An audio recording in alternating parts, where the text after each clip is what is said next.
And we're live. We are live. Jonathan, what is going on? How you doing, Jonathan? Caitlin says hi. Yep. Hi, Caitlin. Hi, Jonathan. Hey, Caitlin. Now get to bed. Hi, Caitlin. Good night. Oh, man. So, where do we start tonight? I love you, sweetheart. Now it's bedtime.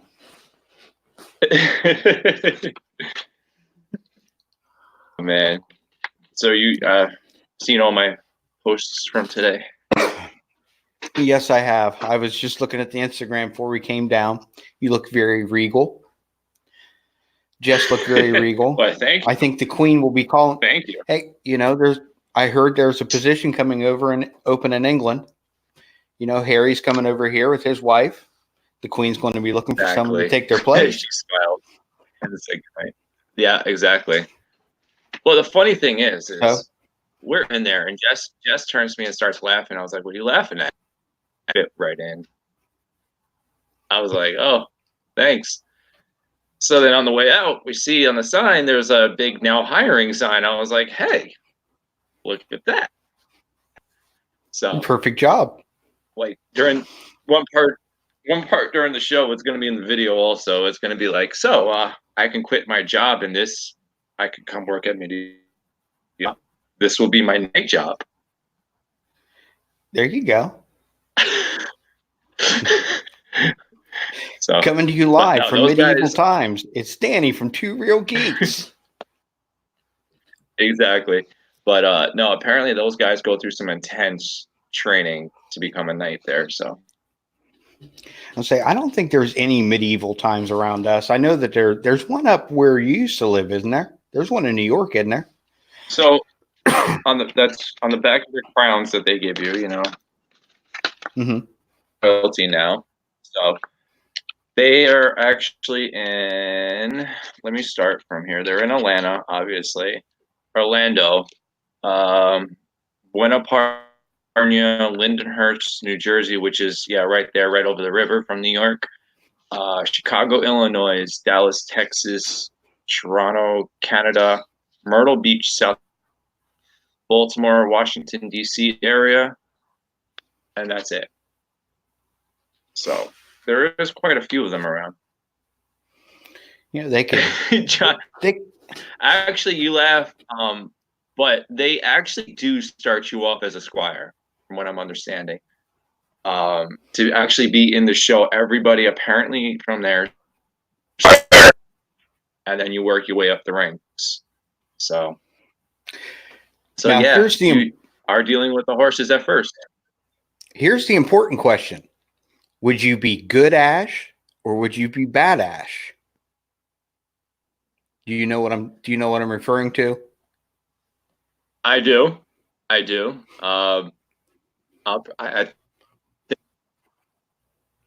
the middle. We'll stay neutral on that. For those of you who don't know, I'm referring to the movie Army of Darkness. And if you have not seen that, I highly recommend that movie. On that. Yes. That is something that we could cover for a couple hours on here alone. Oh, yeah. See, we can cover horror movies at any point. Really easy on here. Hey, Penny Pictures, welcome. Sam Raimi is probably one of the most versatile directors probably to ever direct anything. He's gone from directing Army of Darkness all the way to directing Spider-Man and everything in between. And exactly, there's one thing that he has in every movie. That guy is in it. And he's one of the funniest guys you will ever see. And he's probably one of the redeeming things about the show. Burn Notice, which is on USA, was the character he played in that movie. And I don't know why all of a sudden his name is, what is his name? Bruce Campbell. I don't know why I drew a blank all of a sudden, but Bruce Campbell is great. But Army of Darkness. He is, I actually met him. Have you really? Campbell is so funny and so fun to be around. Yeah. I was going to say, he's like the king of B actors. And I heard he's very down to earth, never had the chance. I know a friend of mine has met him at movies he several was Comic in. Cons. I mean, really, you want to tell me? He Yeah. was going to Comic Cons. He really does. Yeah, And my friend's got actually will several dress pictures. up as Ash. He will walk around the con. Yeah, he owns that character. I mean, he's Oh, he doesn't shy away 100%. from it. He got guys like Sean Penn that wants to forget all about being Spicoli. He's like, you know what? Yeah. This made me who I am. People know me for this. I love it. Yeah. I mean, the TV you don't get a show lot that of they actors. made for him, that was just bad. I never watched it. I did not like it. Good. You talking about Bruce Campbell versus? Yeah. Is that the one you're talking about? Yeah. The dad or something. Yeah. Yeah, I never watched it. It was. It's moments, but it was not a lot of them. Just if you watch it, just be aware what you're getting into. Just that is bad. When you need money, you need money. Those burn notice royalty checks. He doesn't not need money. Well, but I'm sure those burn notice royalty checks aren't huge. Yeah. So are you caught up on The Mandalorian? Yes, I watched all the episodes.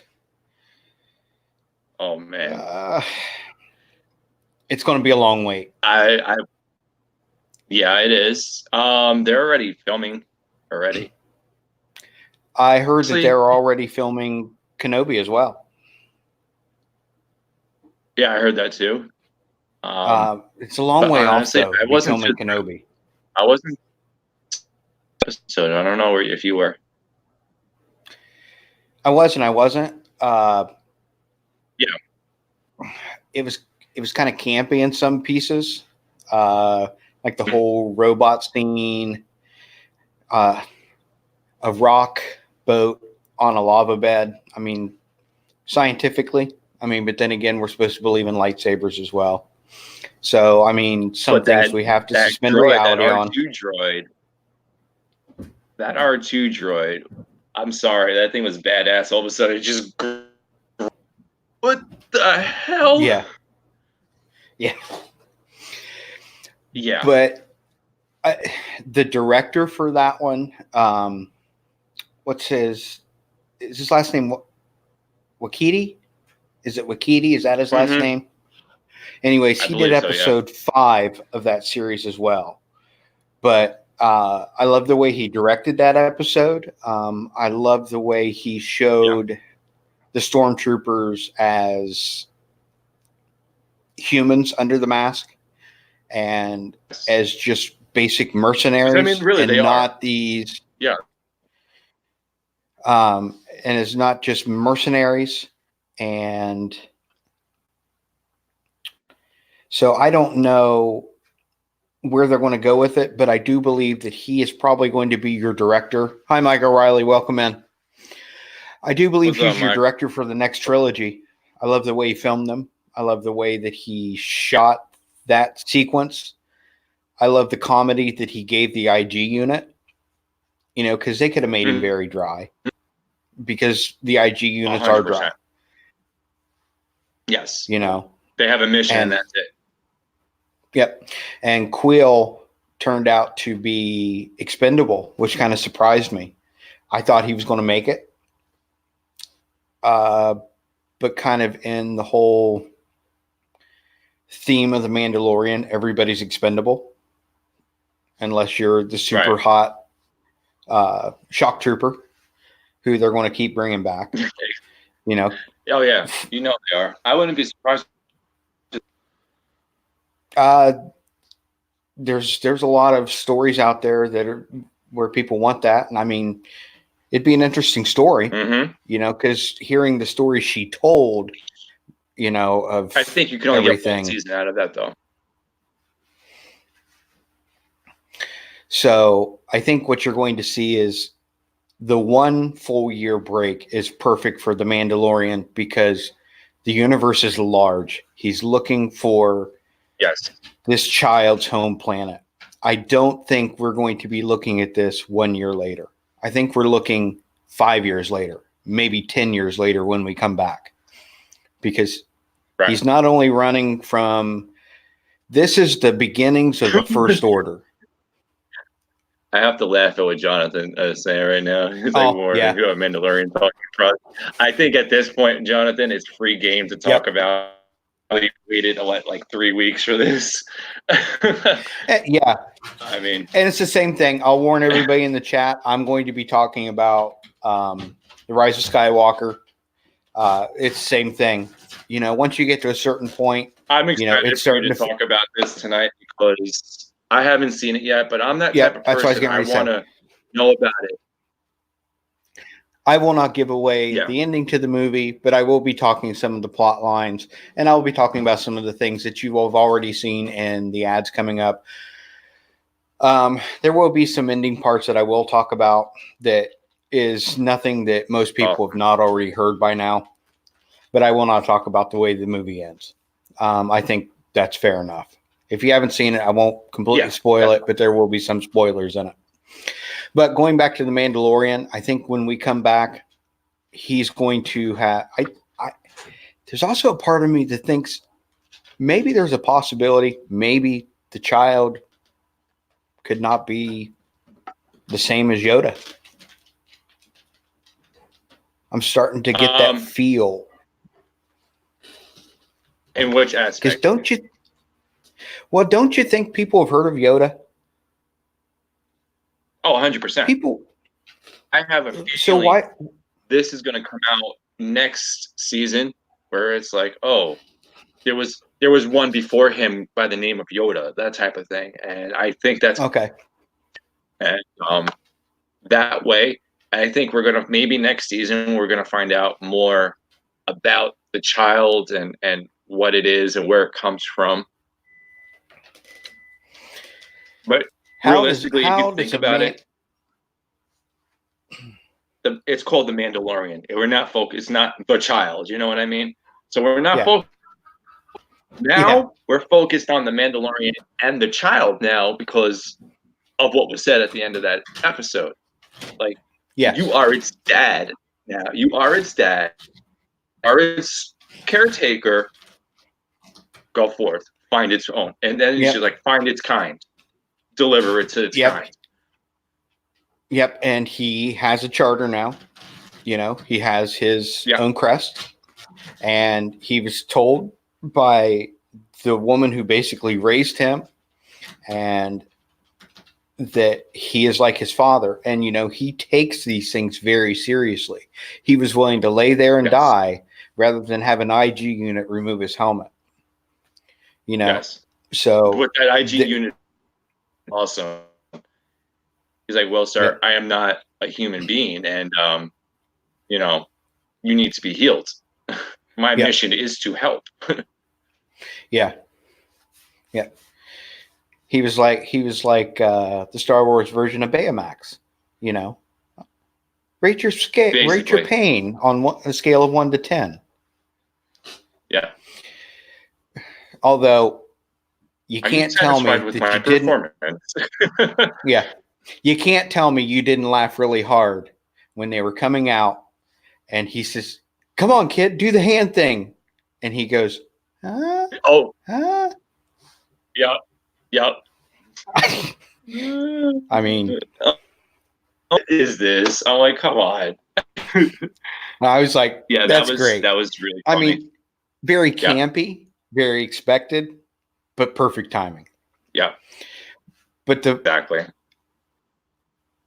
I felt very saddened when the IG unit gave his life because I felt that Queel put his life into the IG unit. So therefore, the IG unit had life because of Queel.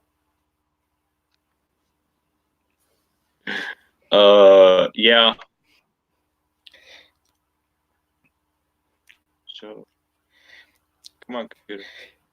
Well, just so you know, I have caught my wife up on the Star Wars saga now.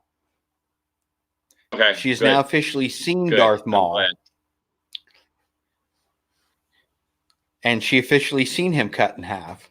Wait. And I tried to explain how he actually survived, but she see him in both forms? You mean as far as how he survived? Yeah, Clone Wars. No. Let's keep her on the kiddie coasters for now. We'll keep her on the kiddie coasters. But I mean, but yeah, we're going to keep it easy to understand. Well, look how long it took me to watch the Clone Wars. I mean, I am just now getting, and I've kind of not easy to follow. No, they move very, very quickly, and you can get lost in them. I've had to go back and watch a few episodes because I've gotten up to do something. I've had to go back. Yeah. I mean, she likes the kiddie coaster, so it works. That's fine. There's nothing wrong with that. There's actually a to watch the whole Clone Wars series too. I was reading a blog on it, and somebody broke it down, and the right order source.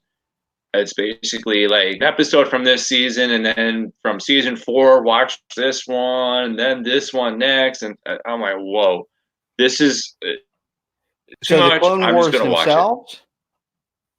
Oh, so you actually jump around the Clone Wars, not the Clone Wars and then a movie Wars, or the animated series. The animated series. Okay, so you actually jump the series itself.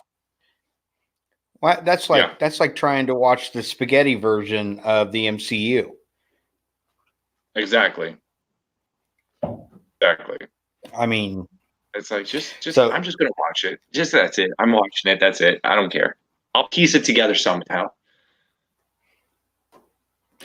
Speaking of random, have you seen the preview for Black Widow?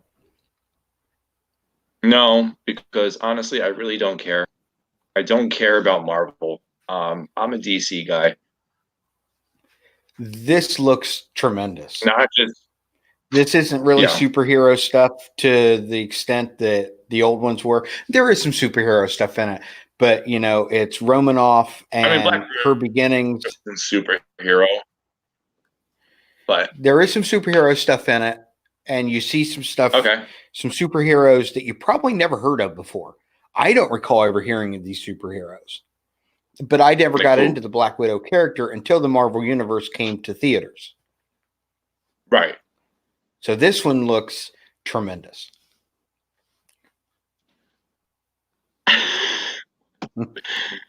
Oh, your wife is so funny. And she's got it right.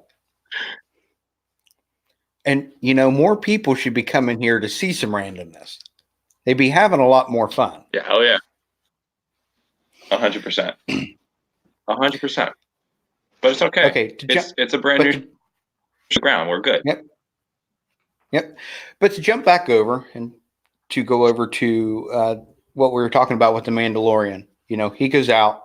Yes. He destroys himself, and they come out the other side. Here comes Moff Gideon, chicken guy. Maybe not the best guy cast for this character. I think he did good. I can't think of another one that could have been better, but that show was, Breaking Bad was such a huge series. To people who watched Breaking Bad, he typecast himself into that character. What's up, Ray J? American Wanderer. Well, thank you. I'm sorry about that. I missed you there. It's okay that you're not a geek. We all have our niche in life.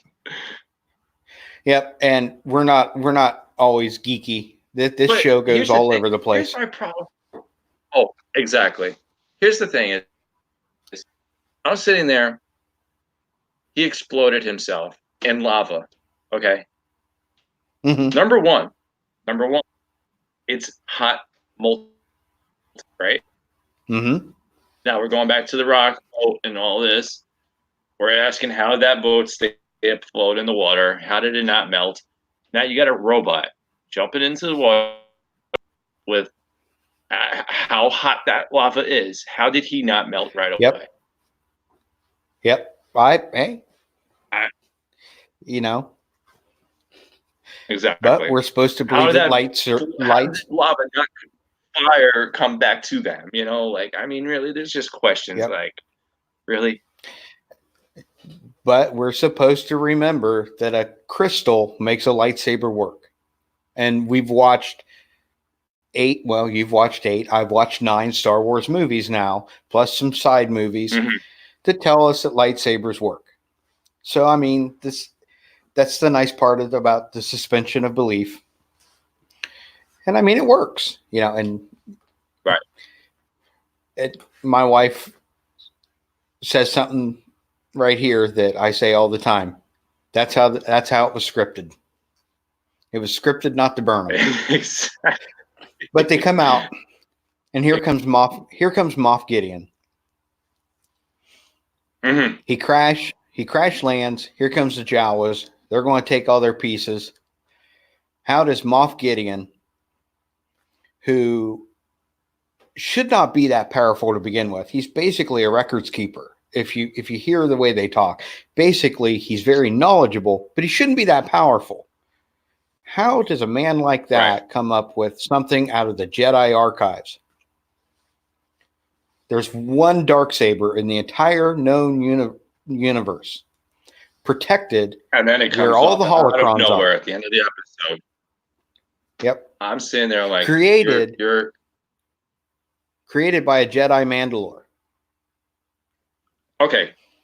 Now, also, that's the part. Here's the thing. Let's go back to where this saber originally ended up. It went back to Mandalore. Did you watch any of the Rebels? No, but I did go and I actually read. I went to Wikipedia and went to a link that ran down the entire history of where all the places the Darksaber went. But as far as I read, go ahead. But as far as I read, the Darksaber. Yeah. Okay. Go on. The Darksaber at the end was in the Jedi archives at the end of everything. Okay. And then Rebels came out, which was the end of all this. And Sabine had the saber in her possession. They found the saber, and she took it back to Mandalore. Okay. Yep. That was in here. And then Mandalore fell. So, but it was still kept safe at the on it and all that, and then the saber was still kept safe within the Mandalorians. How did he get the saber? I'm thinking he might have been a Mandalorian at one point. Acquired the saber on Mandalore, took it and ran, and said, "Hey, look what I got! I got a saber." The Chronicles, what's going on? Yep. You know what I mean? Yeah. I also think, because there are some rumors that you're going to see the return of, you're going to see Boba Fett. That's just rumor in this upcoming season. What's to say he didn't give it to Moff Gideon? But why would he give it to Moff Gideon? That's the question. You know, technically we could see Boba Fett, because Boba Fett technically isn't dead. Nothing ever happened to Boba Fett. He just took off. Yep. Yeah, we never seen him die. Yeah. That's an interesting right there. And I've yet to find anything in the EU in any of the Wikipedia articles that shows whatever happened to him. So I don't know if in the Clone Wars or in Rebels, if anything happens to him. How you doing, Noah? Welcome in. Hey, Noah. Thanks for joining us, Noah. Honestly, like, nothing really is mentioned of him after anything from the trilogies.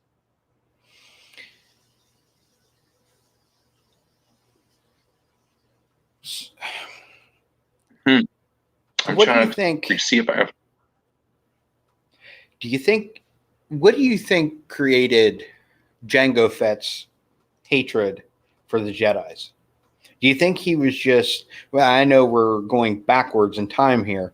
Do you think it was just because he was trying to make money on the side? I mean, he had all the money he wanted coming from the cloners.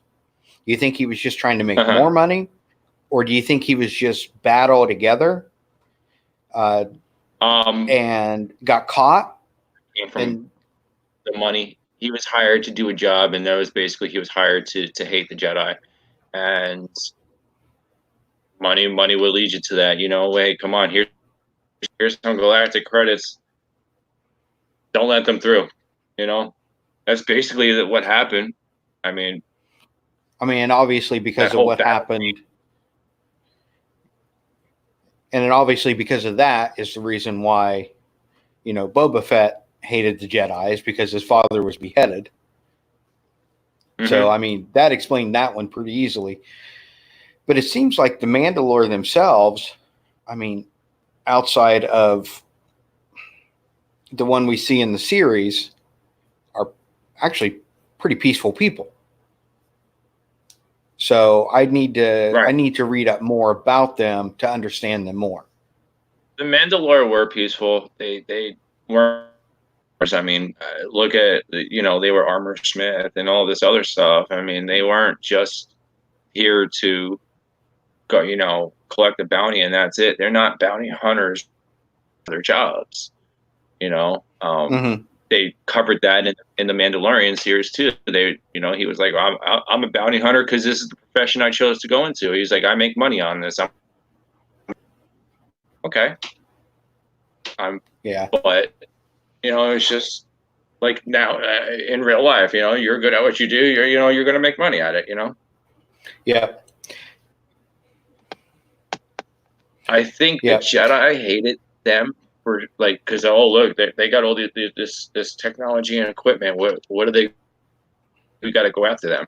Well, you know, but here's another thought too is, think of this, because somebody threw this at me the other day too, is, are the Jedi really the good guys?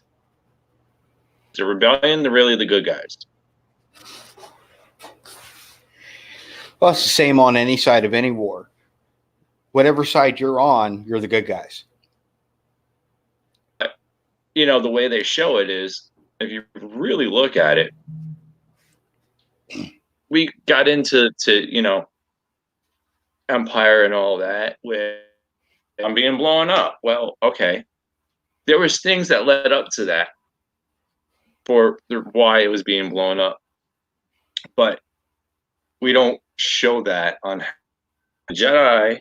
Were the ones to start fights all the time.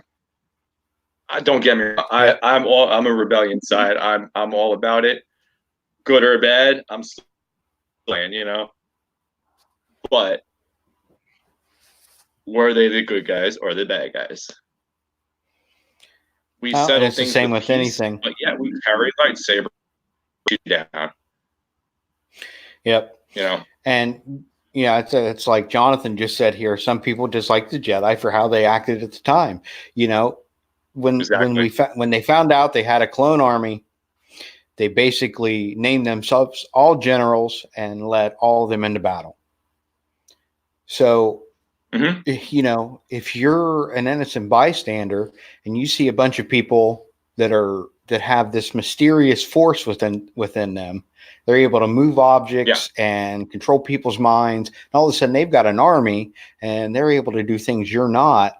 You might feel oppressed by them more so than by the Empire. I gotta touch upon what Jonathan just said. Jonathan just said the rebellion is another. Here's the thing. The rebellion wouldn't be anything without the Jedi. That is true. They would not be anything without the Jedi. Because realistically, the rebellion, who did they always fall back to? They always fell back to the Jedi High Council to tell them what. It's always a Jedi coming to them, or, you know, saying this is what we're going to do.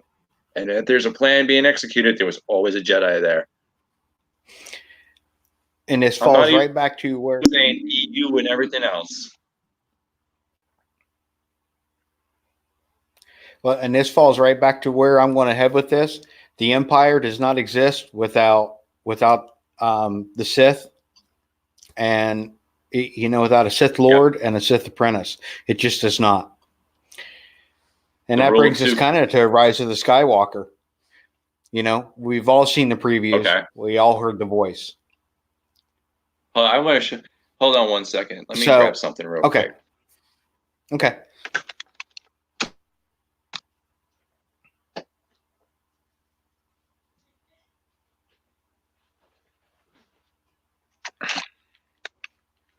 Okay. So Jonathan, you guys have not always had to be a Jedi status to have a say. Well, that's because they're, a lot of them lived to be a lot older than most, had a lot of wisdom. You had someone like Yoda who lived to be 900 years old. You don't live to be 900 years old without seeing a lot of things happen. Exactly. So, you got to rely on people with wisdom. You guys need to get this. And this, my friends, is why his channel is Two Real Geeks. And then once you get that one, you need this one.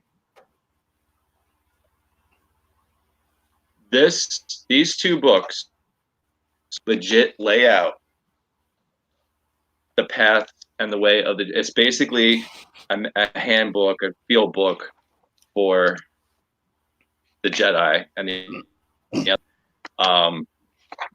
there's, if you look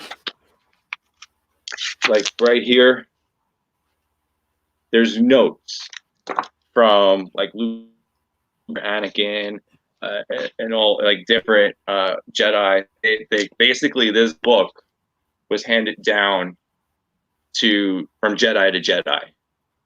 Are you serious, Clark? The bigger name. What? Are you serious, Clark? Yeah. Is that the real book? Exactly. I've always wanted to use that phrase. Exactly. It ancient artifact right here. Was that the one that Luke was trying to run into the tree and grab while it was burning? It couldn't be because it was in my possession. Okay. But the Sith one is the same way too, with just random pages. There's drawings in them, and where is it? I just happened to open it up. That's kind of funny, right to the page with the rule too. That's funny as all heck. Yeah, but you can see freaky. The pages have like it gives it that texture feeling and everything. Like there's actually another one out there that I have to pick up there for the Mandalorian also, and they're really cool. They do come on their own, or they do come in a pack together with all three.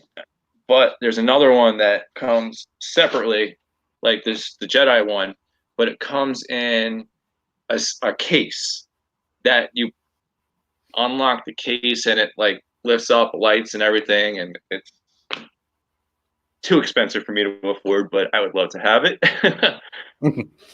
Let's just put it. So, but if you guys really want to learn more about the Jedi or the Sith and what their way of life is, books right there to get. Yeah, those would be really neat to read. Yeah, it's a fun read too. Before we move on, a couple things I want to ask you. How do you feel about Ewan McGregor coming back to play Kenobi in a series? I love it. I love it as long as they do it. That's what I was going to ask you, because I think this is going to be around the time when they're hiding Luke and Leia. That's the feeling I'm getting. So that would be about right, don't you feel? Okay. That would definitely be of his age. Okay. Because haven't you ever... Those are the questions I kind of want answered, because you'll never get those from a movie. You can get those questions I want to answered know what better happened from. between the two. Yep. What was he doing for all that time? You know, because right now, if you think about it, that's where he's at right now during The Mandalorian. Will the Mandalorian and Kenobi, will it intersect at one point in time by any chance? I know the universe is big, but since these things are building huge, and with the Force within this child and the Force within Obi-Wan Kenobi, they're the only two with this side of the Force strong within them right now. Right. Yeah, I know. Wait, isn't Leia was drink? Isn't this after the time? I thought the time of all that, the Mandalorian. Yeah, it's after the fall of the Empire. So Kenobi, Ben would be dead. So, yeah. So there's no way they can intercept. Nope. Mm-hmm. Well, if he's 50 years old, what are the chances that when Kenobi starts, he's got the child? And then when he comes out of the cave, he's got to surrender the child to someone to protect it, to go take care of Luke. I don't think so. Because that's where is that not where the Mandalorian found the child? Did the Mandalorian not find him on the same planet? Yeah. He found him on Tatooine, yes. Yeah, so wouldn't that kind of make sense? It'd be interesting to see. A bunch of bandits are protecting a child, a bunch of people that are easily influenced. Mm-hmm. So I think maybe towards the end of the series they would do that. Like, you know. But right away they would say, oh, child with him now too, you know? Yeah. I think it would be more of the fact of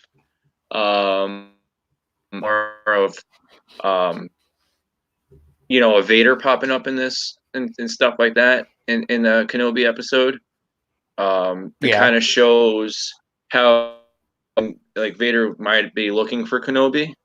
I think we might get that. Yeah. You know, like Anakin was trying to seek his revenge, you know, like as a Sith would. Him trying to dodge that all the time, at the same time try to keep Luke safe, you know. Yeah, I think we could all get like search troops that he's trying to get rid of off the planet all the time, you know, things like that. But it's safe to say that we will see Vader. Maybe Darth Maul as well? Or do we think it's past that time? No, because you know what? Maul was around with Anakin. Maul respawns as that thing, you know. Yeah. As the Yep. So we may see the connection there at some point. So, because there may be the spin-off for the Darth Maul series coming from that too. They may just be building it up with that. I'll say, or you could have the series start off with an exchange between the two of them when he finally kills Maul. Because Kenobi eventually kills Maul for good, does he not? Or does Maul eventually die on his own? Trying to remember. No. Kenobi does come back for him. Okay. Kenobi and Maul have a fight on basically, you know, the giant lava pit in So that's how he gets taken care of again. But that's not saying that he can't come back again. Coming back with like robotic legs, you know, like a Vader. Is going to tell me that's not possible? You know? Yeah. Come back with like Vader legs or something, you know? be interesting to see what they do.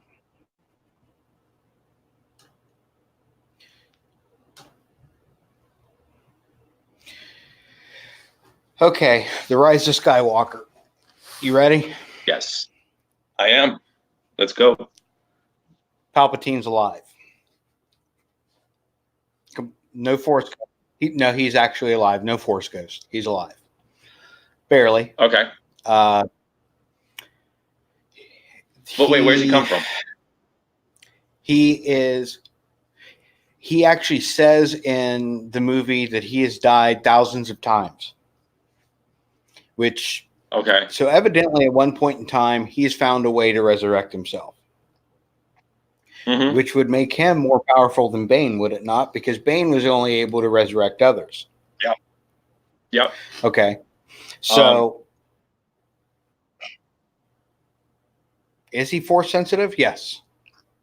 And he's on, have you ever heard, because you know a ton more Star Wars than I do, have you ever heard of a planet called Exegol? Vaguely, but yes. Okay. That is where he is. Okay. No one knows where this planet is. The only way you can find it is if you have what's called a Sith Wayfinder, which Ben finds at the beginning, and he goes, "That's how he finds Palpatine." And he basically tells him, searching for Palpatine? He was searching for. They don't really say, and that's what bugged me, unless I missed a snippet where he said, because this is how the movie starts. Him and the Knights of Ren are in a battle. He finds what I thought it looked like a holocron, only it was pyramid shaped. And it was the typical Sith green. He put it in his cruiser, he plugged it in, and off he went. The next thing you know, he's on Exegol. Okay. So thank you, he Jonathan. went there, and the first thing that Palpatine says is, "I am every voice that you've heard in your head." And he started mimicking off all the voices he heard. He goes, "I was Snoke. I was Vader. I was this. I was that. Do you think Snoke was really alive?" So he was from all the way at the very outer rim of the galaxy. He was pushing. You're telling me Snoke was really Palpatine the entire time. Holy shit. Sorry. So, I mean, you think about it. Luke pushed his own image all the way that he did, and it killed him. He didn't project himself. He projected a whole different person to the other side of the galaxy and kept him for years. Yeah. How do you do that without killing yourself? Now, he's hooked up to all sorts of machinery. He's barely alive at this point. So basically, he was to the point where he didn't have the power to resurrect himself anymore. So basically what it was Rey needed to strike him down and take the power of 1,000 Siths within her to take over. Long story short, the bond between her and Ben were so great. Palpatine has another son. Okay. It's an unnamed son. Rey is Palpatine's granddaughter. Now, that's the question I need answered. How? So going through, and my wife looked it up. I've not tried to look it up myself yet because I'm still trying to wrap my mind around it. And of course, it's all over the place now. An unnamed son. And they never said who her mother was then. No. But they gave her up to this family in the desert to protect her from Palpatine because he knew that all this power was within her. Story before. Yep.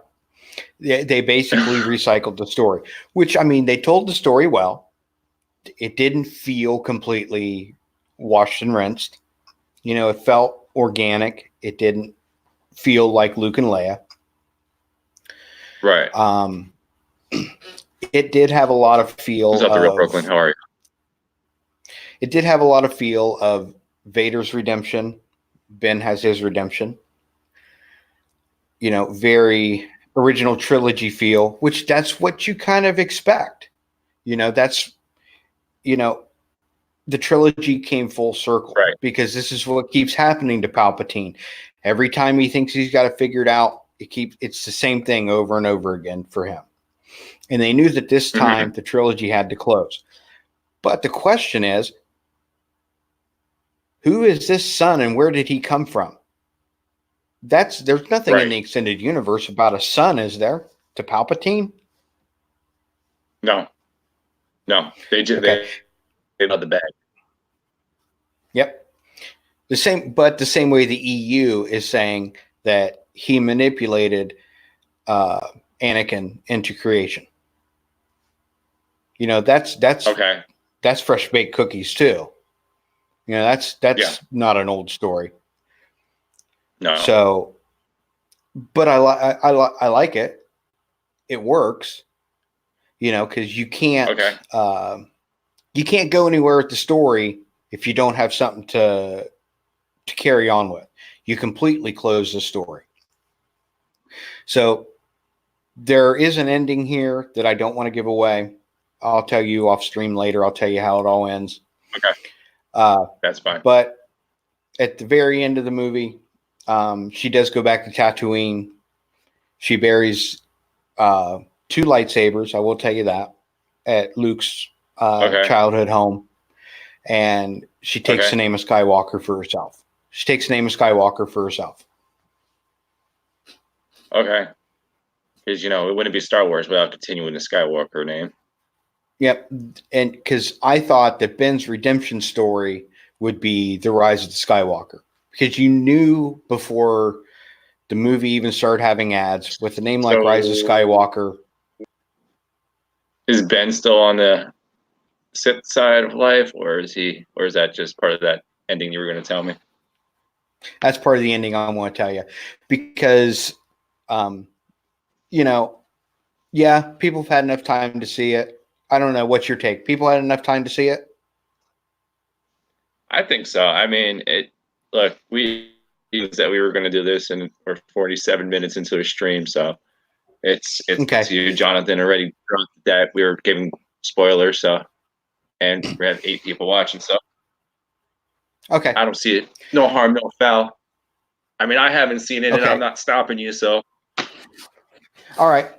Well, Han Solo comes back as a ghost and visits Ben on. How is he coming back as a ghost? I think it's conjured. I think it's conjured up in Ben's mind.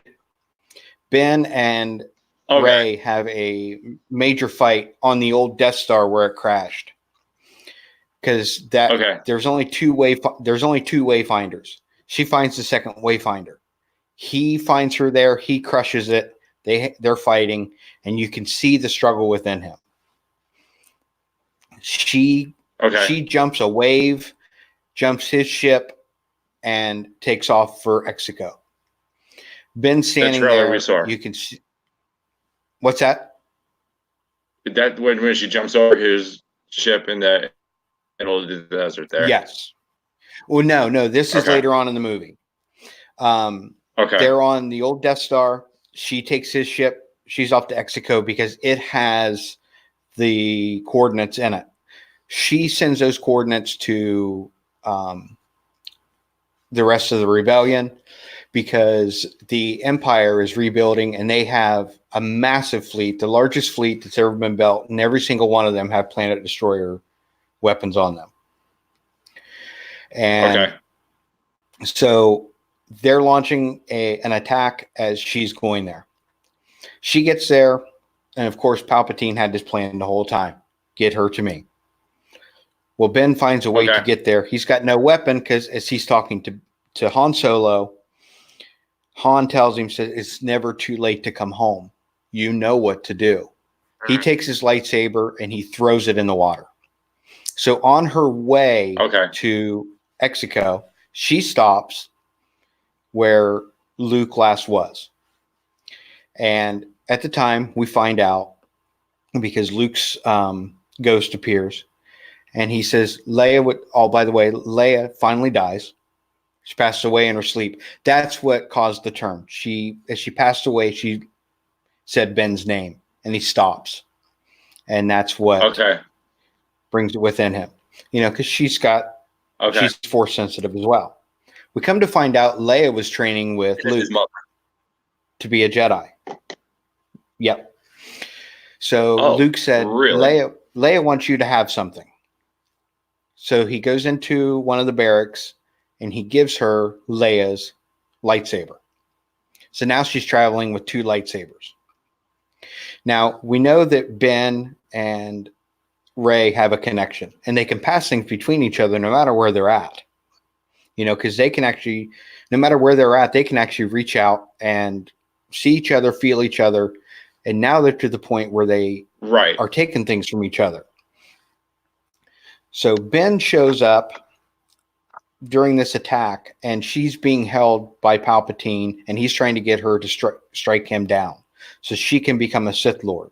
And he was like, I will destroy every ship here. And he starts hitting everything with lightning, and all the ships, of course, are losing power. And then Ben shows up, and the Knights of Ren are trying to kill him. Well, he's got no weapon. Well, all of a sudden, when she stands up to strike down Palpatine, she reaches a lightsaber behind her back. And then she reaches up and she's got nothing. And here Ben's got Luke's lightsaber.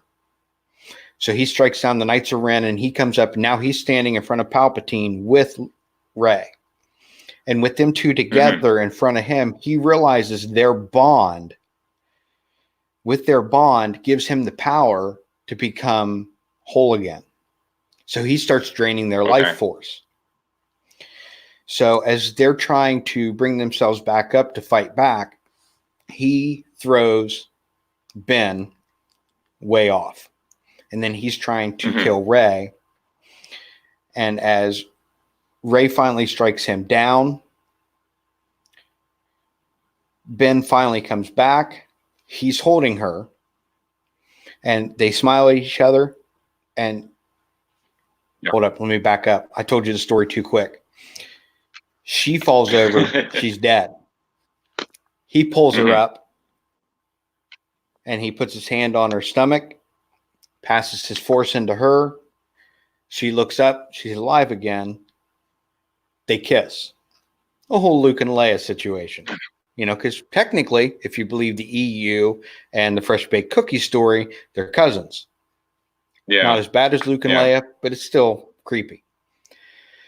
And they're smiling at each other, and all of a sudden, Ben keels over. Ben passed the last of his life force to save Rey. End of story. So that's how that ends. But he's no more. Basically, yes, and no more Palpatine. He's completely gone now. Okay.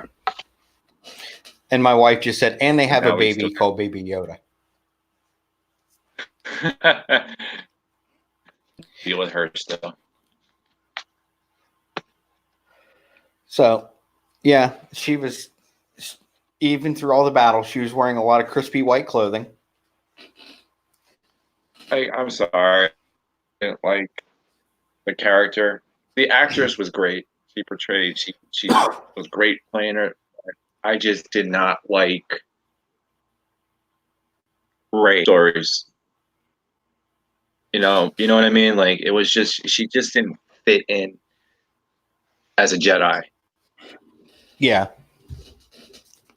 Seeing Kylo switch over, to see her go and then have some kind of emotion in him where he's like, this was family, basically. Palpatine, boom, you're done with Luke's saber. That would have been, because realistically, Luke's saber would have been Anakin's saber. Yeah. He pulled in, it would have meant so much more that way. So, I don't know. And didn't they pull Anakin into this too? I believe too, right? No, I never seen him once. I know you okay. had the old voice.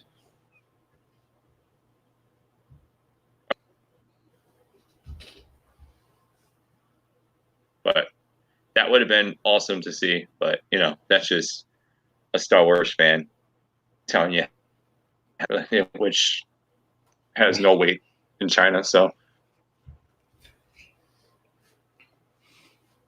but what can you do? Yeah, I definitely got to watch this now. But yeah, I mean, I think the story was well told. J.J. Abrams saved the trilogy. I mean, he's a great director. I don't think they'll use him going forward. I think that he tries too hard to tell a story, but you needed someone to tell a hard story. So that was hard to do. So, although I liked The Last Jedi, I liked it. I did too. I liked all three of them. I liked all three of them for what they were. They were not the original trilogy. So it was Star Wars. Nothing's ever going to be. I'm a Star Wars fan. I'm gonna watch it. That's just it. I think they are going to be better served by more one-offs. I think Solo was a great movie. I think Rogue One is probably. You really like Solo? Yeah, I did. I thought it was very entertaining. I can't get past the first half of the movie. It was entertaining to me. Can't do it. I enjoyed it. And Rogue One was to me, like.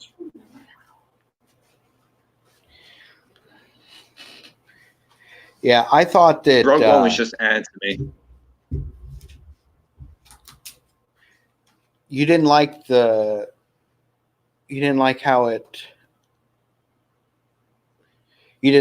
it kind of told the beginnings of the original trilogy? I mean, we didn't need it. No, honestly, it felt like we already knew all this. It was in the EU already. They get in to make another movie, and we knew how it was going to end. Realistically, we're on Alderaan. Oh, well, we know what's happening to that planet. That anybody in this movie is, Yeah, and even though you knew what was happening, to see some of the characters they built into it. I enjoyed the guy who worshipped what he did. I enjoyed the people that believed in him. I enjoyed seeing everything that went into making it happen. Just because we knew it happened, I mean, right. I mean, don't get me wrong. The battles in that movie were great. Yeah, absolutely great.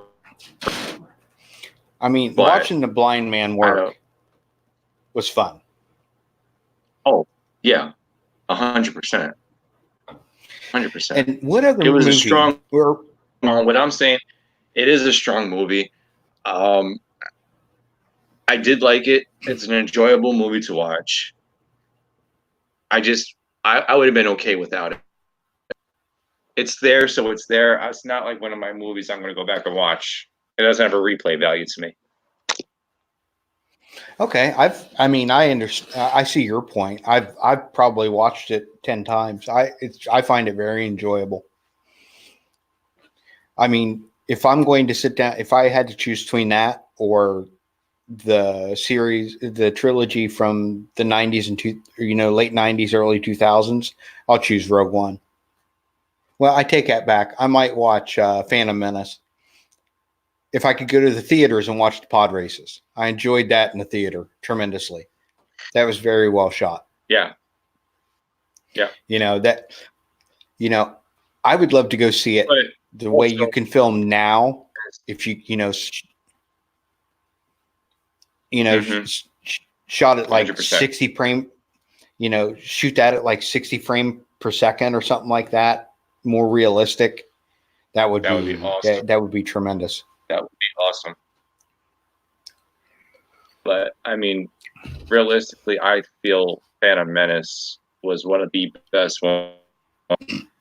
1 and 3 were good for me. 2, it was all right, whatever. It was a build-up movie, whatever. But 1, and I'm a sucker for Qui-Gon. He made that movie. I mean, Liam Neeson was actually a really good choice for that character, just for the. Oh, I absolutely agree. And 3, just because of the whole Execute Order 66. Yes. Just to see that go down.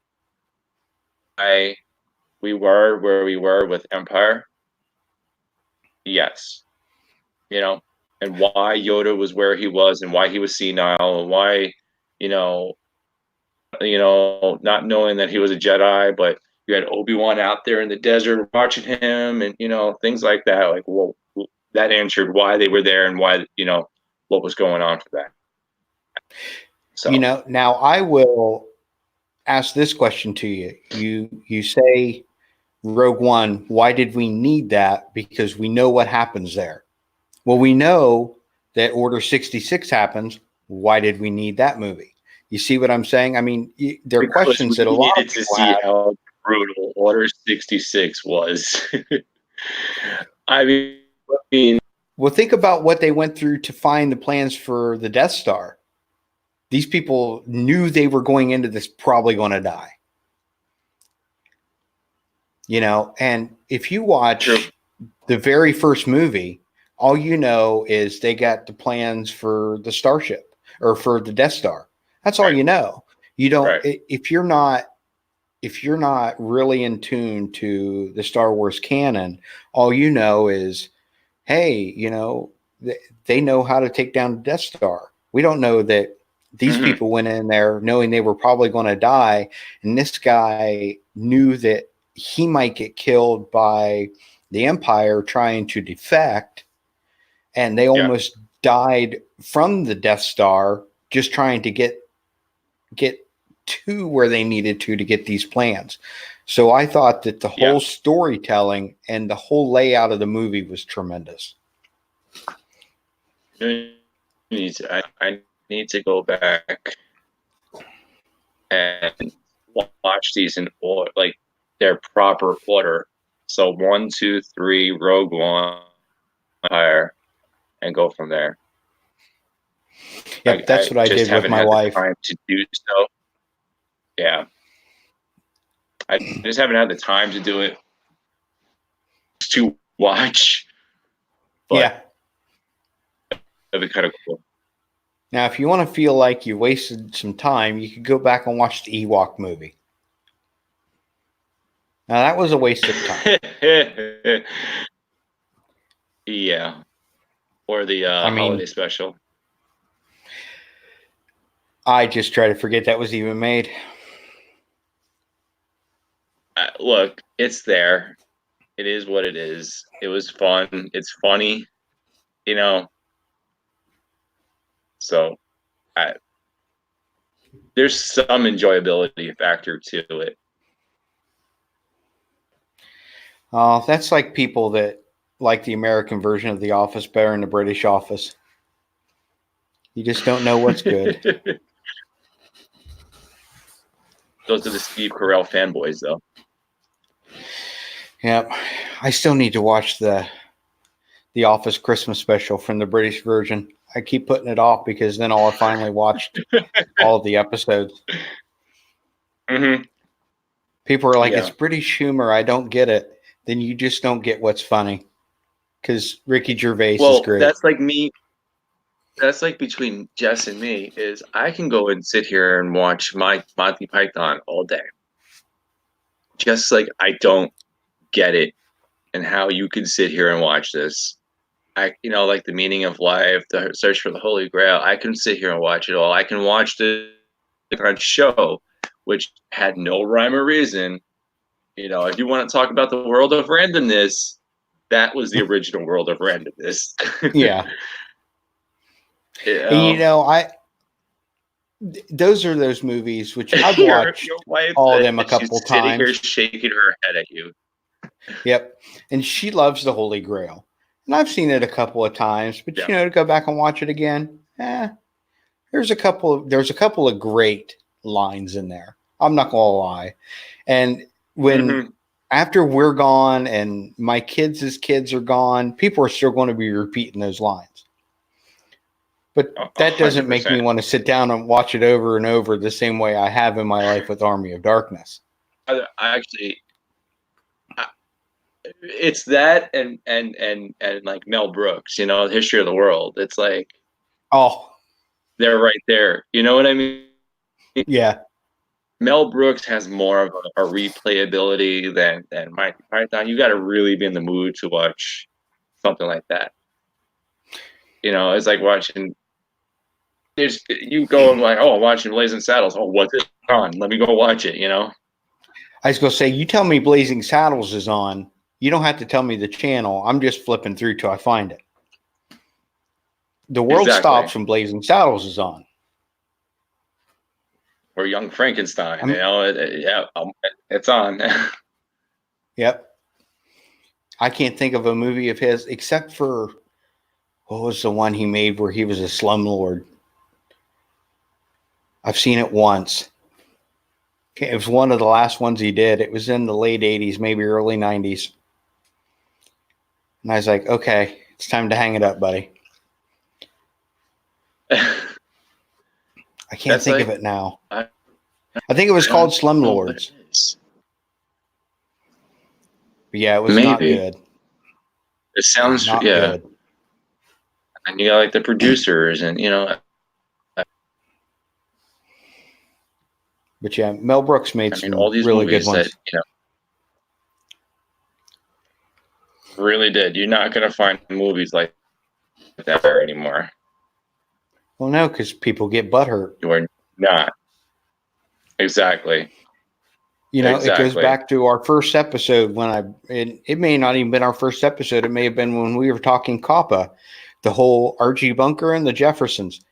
You'll never find those shows on TV again unless you watch TV Land. Yeah, that you got the Honeymooner, all that, Yep.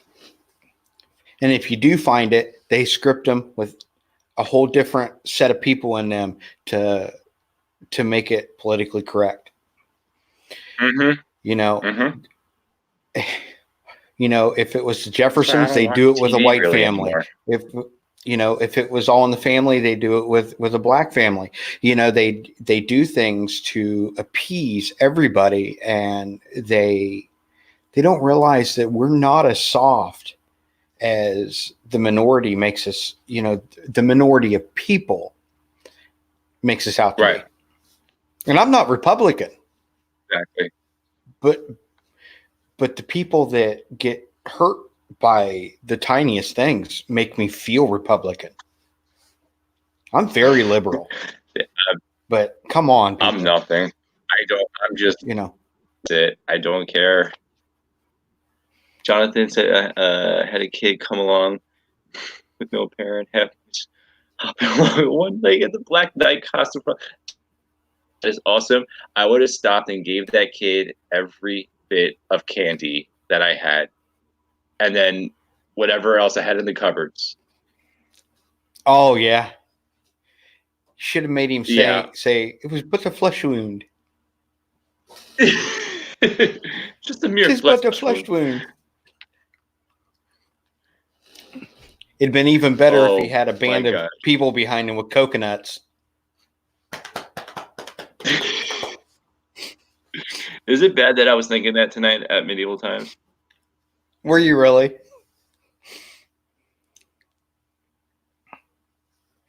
Yeah. 100%. My wife can't talk politics. Yes, exactly. Oh, gosh. Yeah, you can't get me started on stuff like that because I'll drive everybody away because I'm like, you know what? You all stink. They all suck. Every one of them. Exactly. But I mean, I'm still going to have my same bills. I don't care.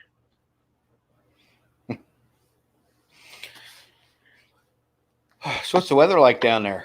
Is it warm? It is. It was in the 70s today, and it's supposed to be like this for the next few days. Yesterday we had some nasty rain. Oh, we want to talk about rain? It like the floodgates opened. Thunder, lightning, but this warm weather, and I'm really not complaining about it.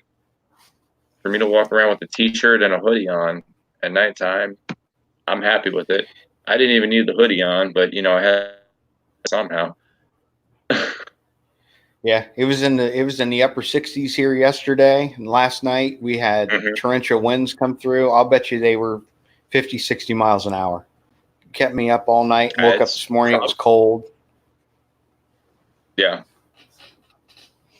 Yeah, you probably had the winds and stuff that we had.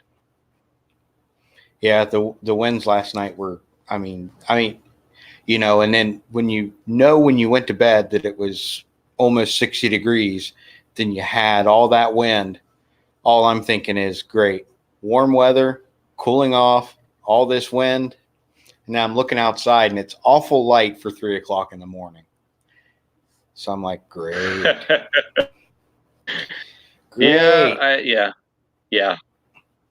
So, and I got two kids sleeping upstairs. With a purple haze. Yeah. Because, the moon's been pretty full right now. So, of course. So. Actually, it eventually was winter. Moon. Yeah. Well, eventually winter is going to get here. I mean, we're halfway through January. Listen, and we have. Yeah. And I mean, honestly, when it hits, it's going to hit hard. Yeah, we've yet to have any snow accumulation. Yesterday and today. I was talking with my parents about that, and I was like, well, in New York, I'm like, you guys really haven't had any snow, huh? Like, no. Like, my mother was like, it's going to be 70. Like, for today, she was like, it's going to be 70. I was like, wow. I was like, you guys are going to get hit. I think around New York. I'm looking ahead further in my weather, on the weather app and all that. 2 weeks, and they're saying in 2 weeks we're supposed to get snow. Really? 2 weeks before Christmas, I looked at the weather app and it said we might get snow for Christmas. By the time Christmas got here, it was almost 60 degrees on Christmas Day. Isn't that crazy? Yeah. I really hope we don't get snow here, because it just becomes a mess. We don't have the equipment for the roads. It's not the snow, it's the ice. Yeah. I mean, realistically, it's just the ice what kills us down here, because we don't have salters. You guys have salters and stuff, obviously. Yeah. It's your weather. We don't have it. They brine, which makes more ice, and then they have the salters on the highways, and that's it. But yeah, the brining, I mean, it helps when the snow first starts, as long as the trucks get out quick enough. But if they're not out quick enough, it creates havoc. But realistically, once it starts, it keeps the ice off the road. But realistically, let's think of it, when it starts snowing at first, it's rain and snow mixed together. Yeah. That brine there for you guys probably is. Yeah. So all that brine just gets washed away. See, interesting. No, probably just the main roads. Mm-hmm. Yeah, and where we live, they don't do anything till the snow's done. We live in a very small village, like maybe 300 people, if that, in it. Yeah. So, and unless it's more than an inch or so, they don't do anything at all. So, well, realistically, if it's more than that, the trucks are just going to tear the roads up. Yep. So, yeah, and that's why they don't. May 21st, 2021. Does that date ring a bell with you? Have you seen that date yet? No. release date for both John Wick 4 and The Matrix 4. Same day release for both movies.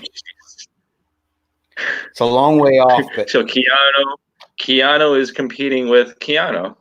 Keanu, yeah. Why would you do that? Why would you compete with yourself at the box office? I mean, whatever. You should just do a double feature. But he'll Hey, both Bear, those movies are going to go. The John Wick movies honestly are great. They should have just put it right to Netflix or something. I mean, I love John Wick. Don't get me wrong, but enough's enough. Do you like the John Wick series though? I do. Yeah, I and the Matrix. I love the Matrix series too. Don't get me wrong. Yeah, I've not seen 3 yet. It comes to HBO in like 3 days. So I've got the DVR set already. So I'll be watching it. We actually just got done watching the original one. I mean, it's a little less violent. It's on Paramount, but Paramount shows a little more. Most channels do. But the story. I mean, for what it is, it's got a great story behind it. The man tried to go away. He had to come back because people just wouldn't leave him alone. That's all he wanted. Exactly. Just leave me alone. Yep. Him and his dog.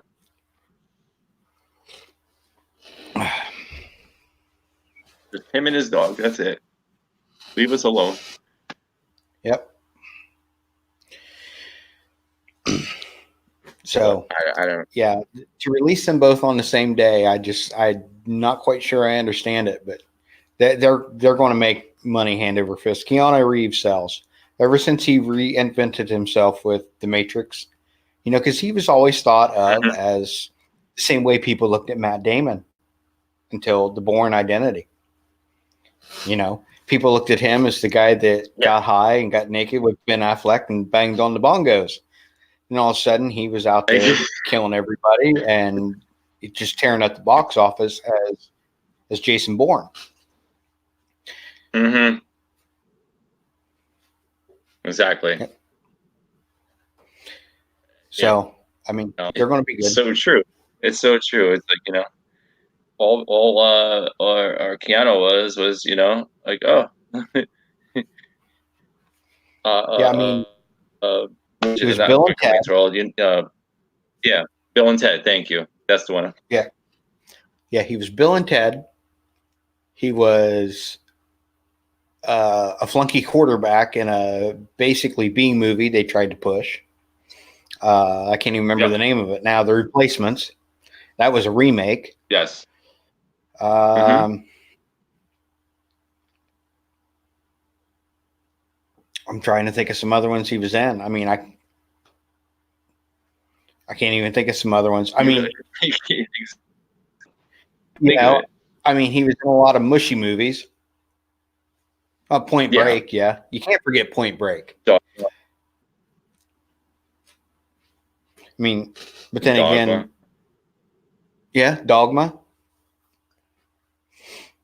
Yeah, The Devil's Advocate, which he was pretty good in that one. But I mean, but you can't think of that movie without thinking of Al Pacino.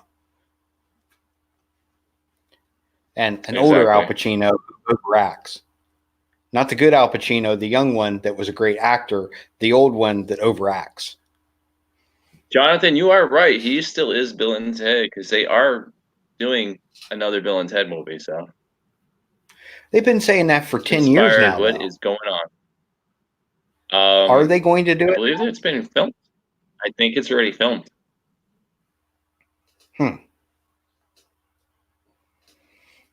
Maybe it's one that's been filmed and they've been sitting on it. Because Keanu's like, I've been rethinking this, guys, and I have Keanu Reeves money. Yeah. Although I have heard stories that Keanu Reeves is the kind of guy that walks. I could see him wanting to do it. So that could be. But I've heard a lot of stories that Keanu Reeves is the kind of guy that will walk into a grocery store somewhere and just pick out people and just pay for their stuff. Yes. Which I think is Yes. that's like, great. Okay, everybody here. Exactly. I've heard a story of where he was at the airport and people's transportation, like a bus or something that they were supposed to take to go to the hotel, never showed up or anything. He's like, okay, everybody, I got you. We're going to get a limo. And then basically took them all. Yeah. But that comes from being a guy. That comes from a guy who faced the music in 2020. Oh, I'll go. I'll watch it. August 21st, 2020. I won't buy a ticket for it. I'll watch it at home. Yeah.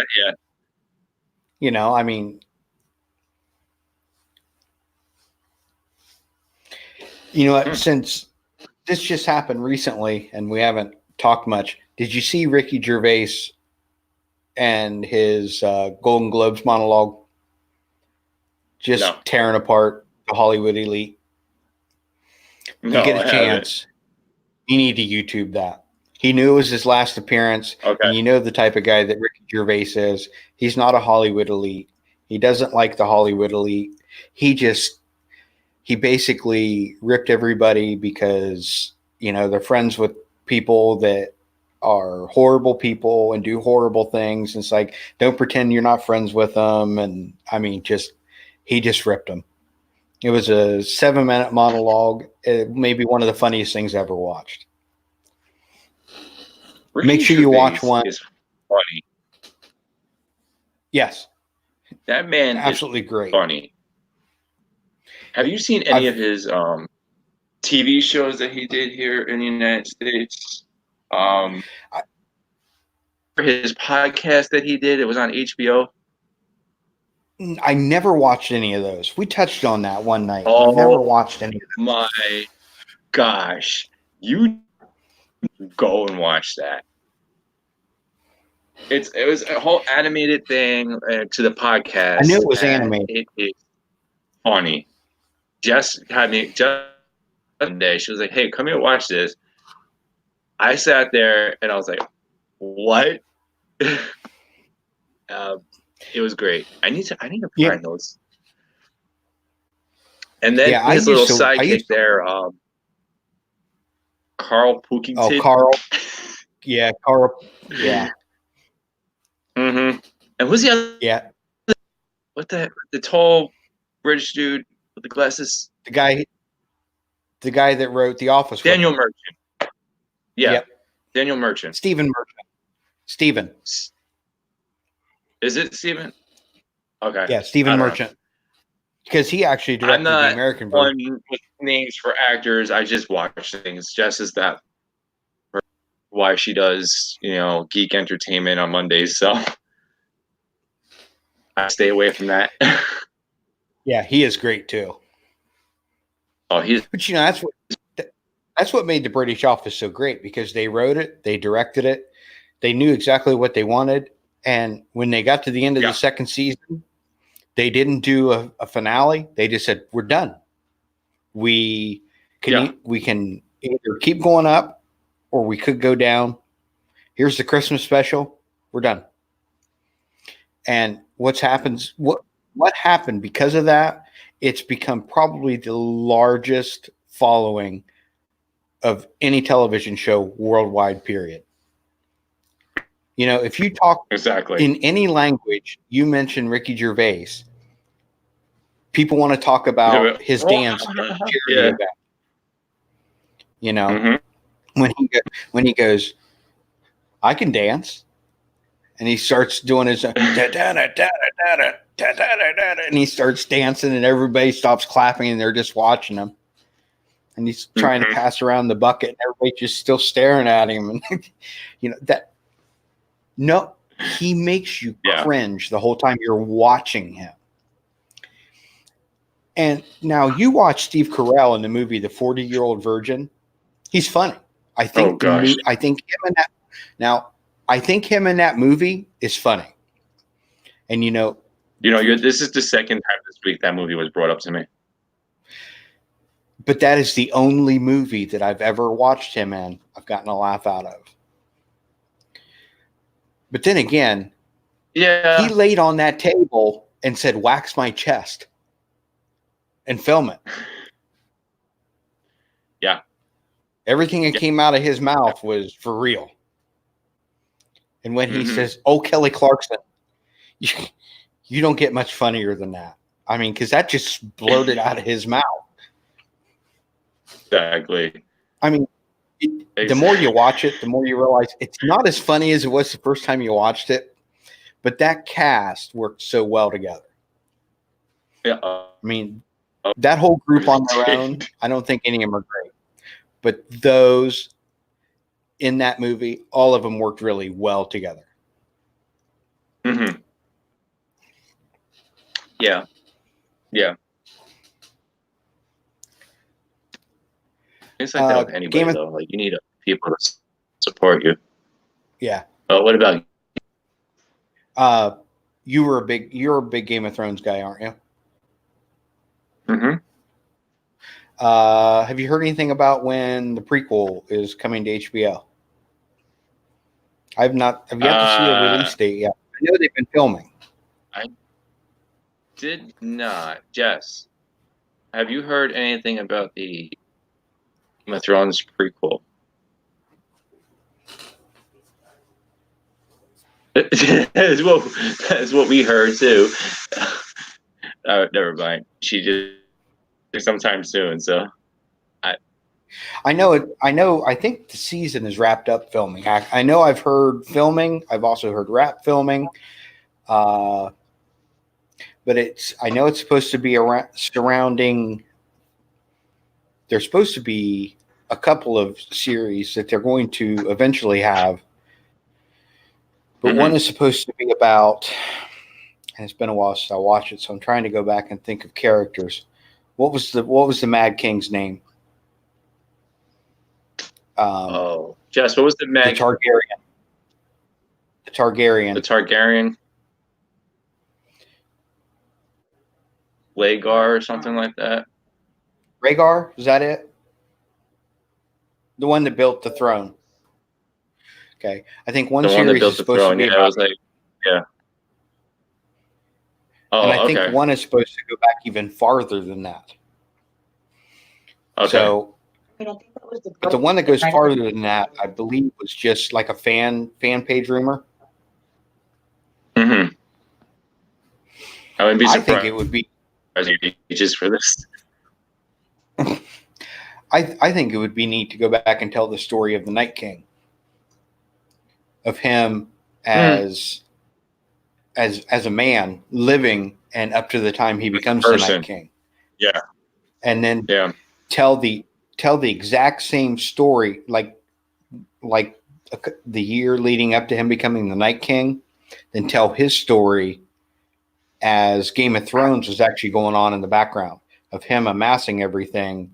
So this sounds like they're doing a character an episode. Uh-huh. That's what it sounds like they're doing to it then? Or no, I'm just thinking out loud about saying, hey, this is this.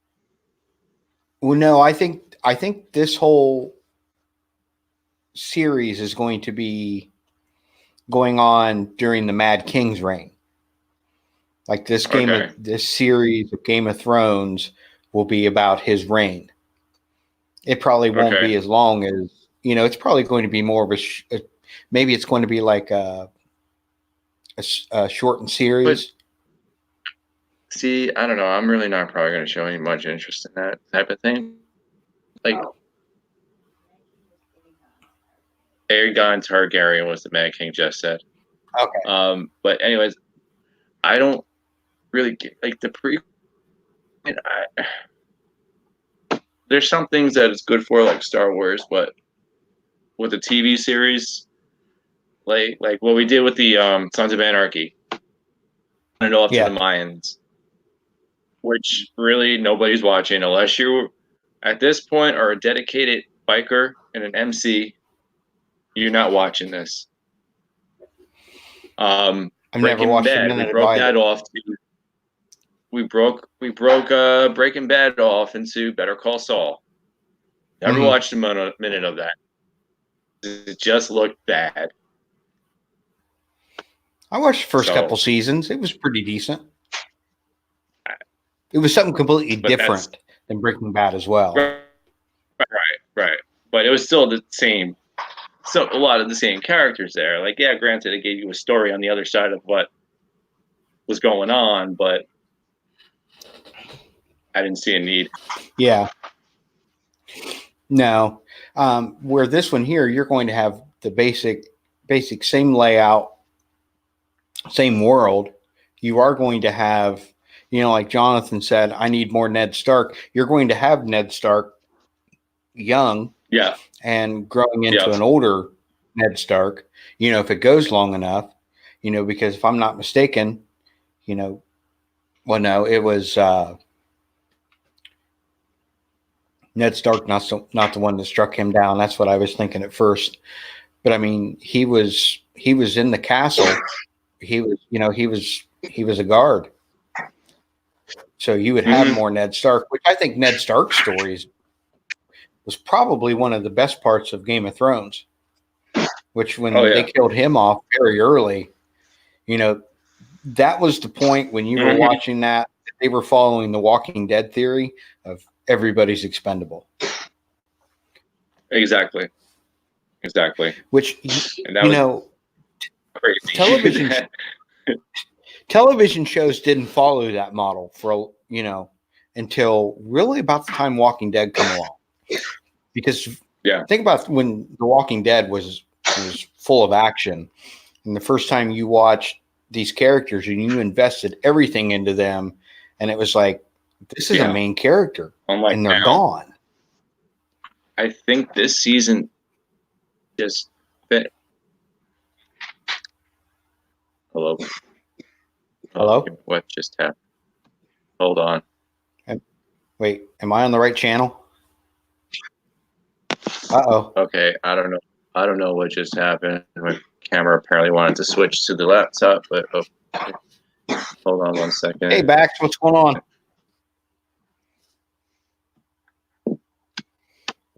Yeah, so anyways,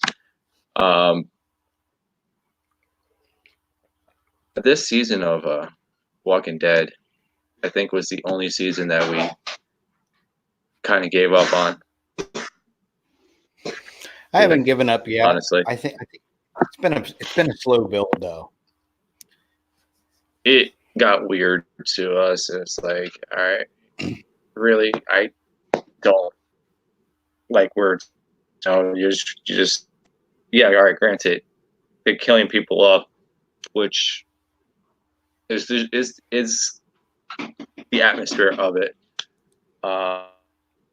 I mean, the fans were getting crazy too. They're like, "Oh, there's not zombies." Well, realistically, let's go back and see what this thing was made for. It was not for zombies. Yes, it was a zombie atmosphere, but it's showing survival in a zombie apocalypse. So, yes, you will have a Negan and things like that. I don't like what they did with Negan either. I don't like how they used him to being a pansy, really.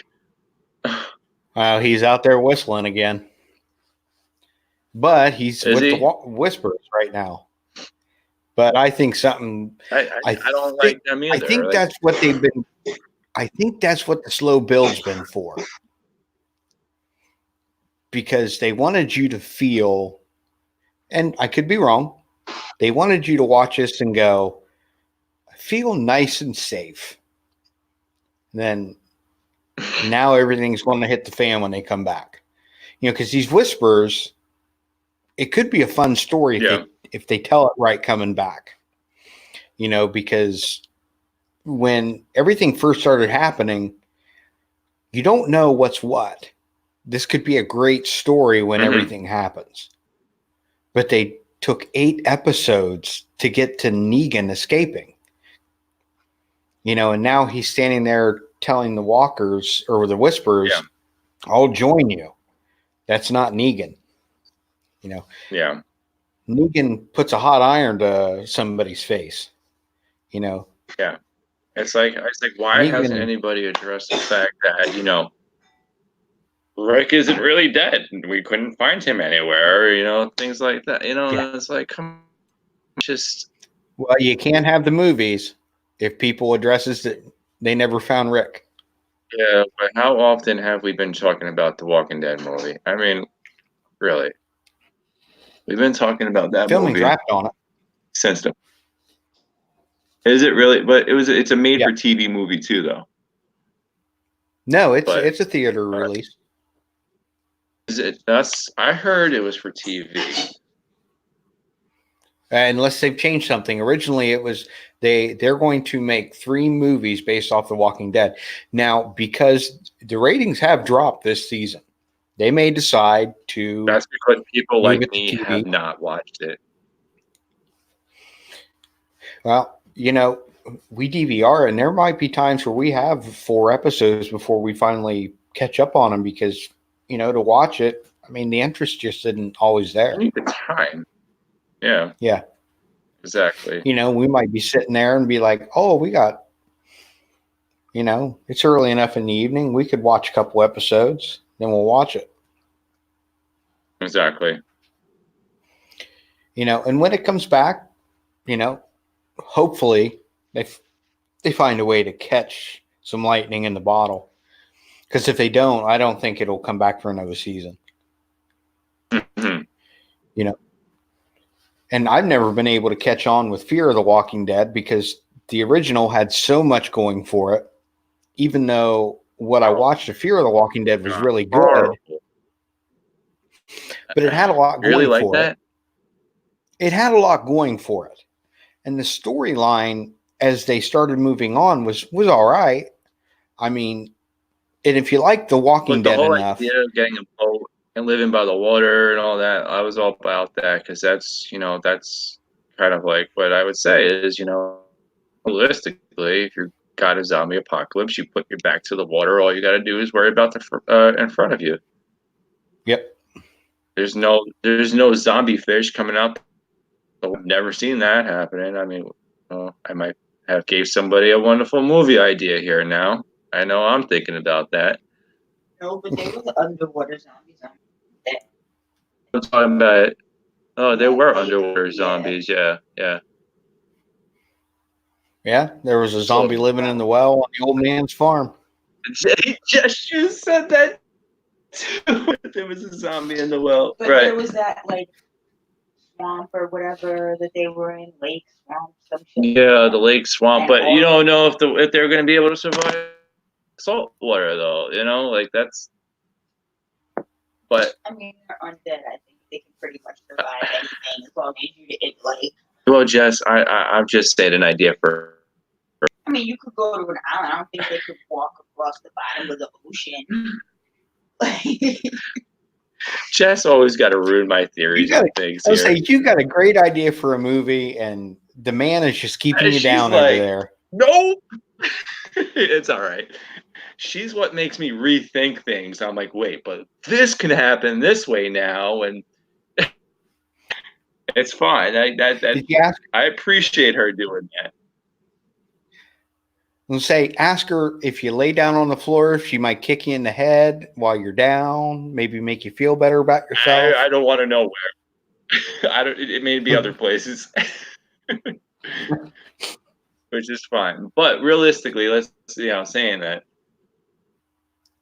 Fear the Walking Dead had it good. They were going from the mansion there. They were going. Oh, we're going to Mexico. I have a boat.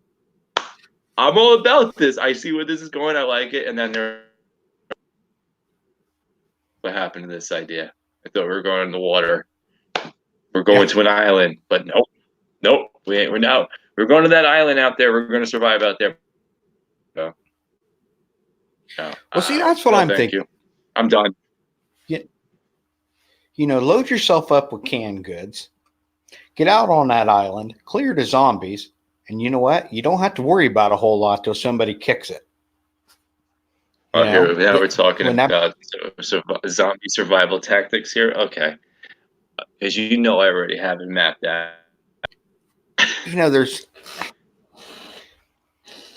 You either take the island or you take the high ground. Well, Once you have one or yeah. the other, You're definitely going island though, because I mean, but here's one thing. What's every town have? Big, small, it doesn't matter. What does every town have? At least they're gonna have two things at least. well, I don't know. Have you ever What's a been? My major? town doesn't have a lot of stuff. I guarantee they're gonna have what I'm gonna say. Because Okay. 90% of towns have them. They will have a police station and a Well, mine has a fire station. okay. Right. So that's where I was going to with more than the police station. But take the fire truck and you go. Go to the coastline with that fire truck. Why damn truck? Well, number one. Yeah, post office. Well, we can't take mail, but mail doesn't matter at this. But why am I taking a fire truck? One, it's a fresh supply of water. Number two, How you gonna it's a keep it fresh? big, bit fresh until I get to where I'm going. Really, it's fresh enough for the start. You know what I mean? Okay. Would I be worried about running out of gas? To a point, yes. But once I get it to the coastline, I wouldn't care if it's out of gas. Because this is a big diesel truck. They're always full because when they come back from runs, they fill them up in the gas station, at the fire stations usually. That's fine. Take a tanker of water and a tanker of gas. Well, I'm not taking a gas tanker, first of all. Throw something at that and boom, you're done. But also, not just for the water, for the size of it, I'm getting through anything with that. You want to come and step in front of me? We're going through that. We're going through that roadblock. We're going to push cars out of the way with this fire truck. You know? Number two, also, think of it this way. That truck. Tools you can use for survival and for use to obtain more tools. Take a fire truck. They have ladders on there. Just take a fire truck. They're going to have axes on there. Well, I'm going to go to the police station because they have firearms. Firearms are going to make noise and they're going to. Where are you going to get more ammo? I have a fire axe or a fire poker. I'm good.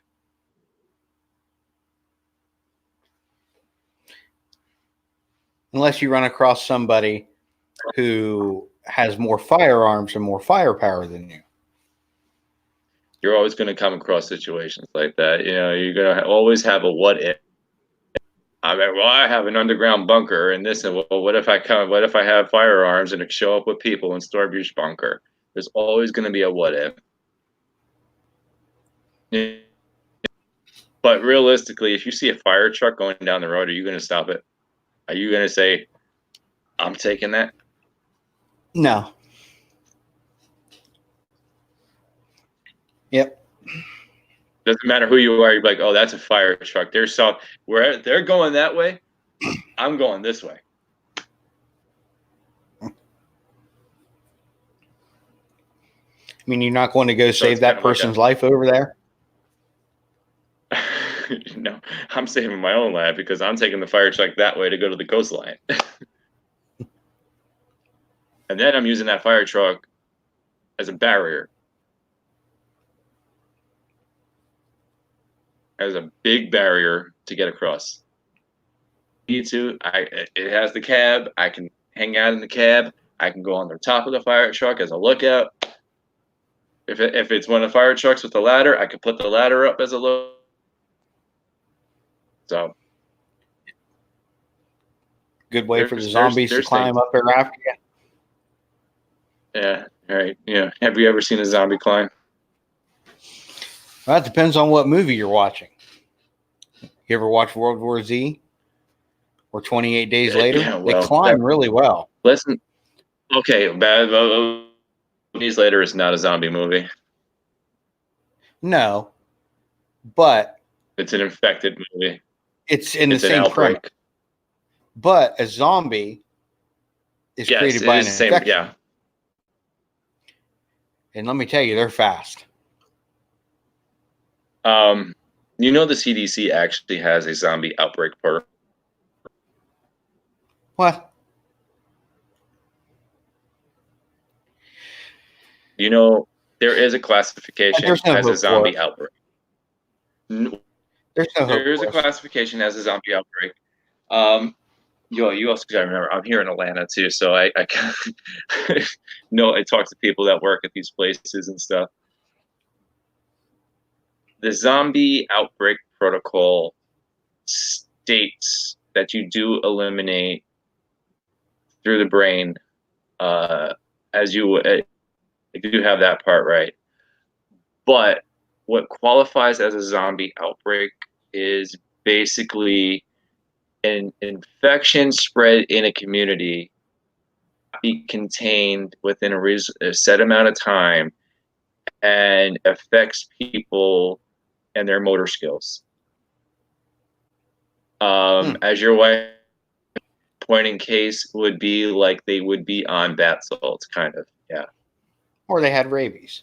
So, nice rabies outbreak. Right, but right, if found a way to put a gas rabies in the air and just launched it into an area, and it, from me being in your presence in another community, that would be a zombie outbreak, but it would need to happen quick.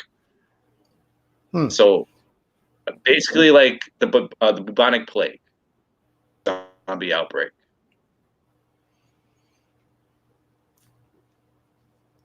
So what's their protocol? They just nuke it? Eliminate. Eliminate. Wow. Yeah. Yeah. It's scary to think about, right? Yeah, it is. Joke, but then they're like, but realistically, guys, what if this really happens? You know, like, we're the CDC. We need to figure this out.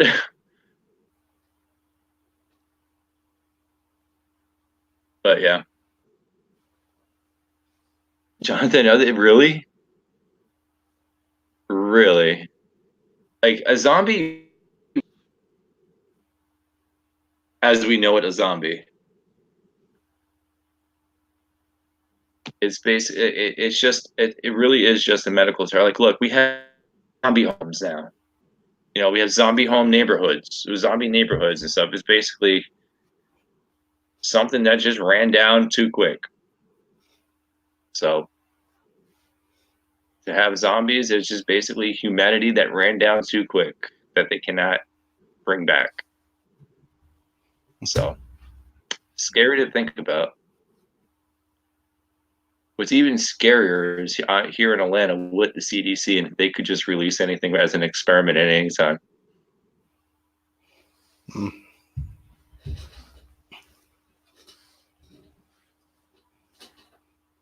That's what scares me.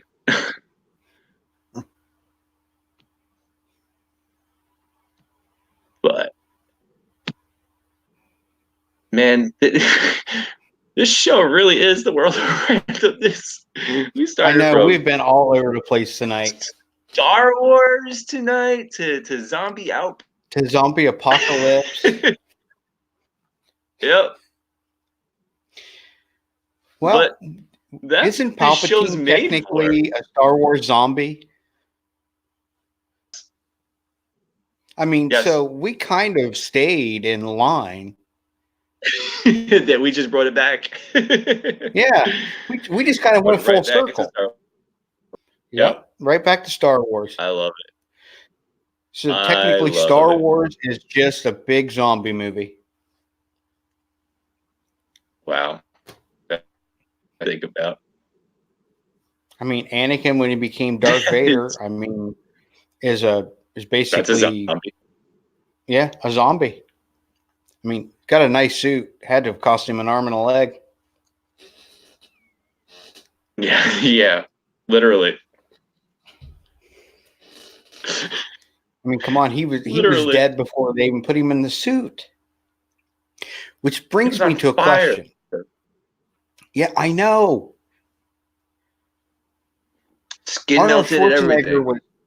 Arnold Schwarzenegger was less dead in Total Recall when he got kicked out onto the surface of Mars.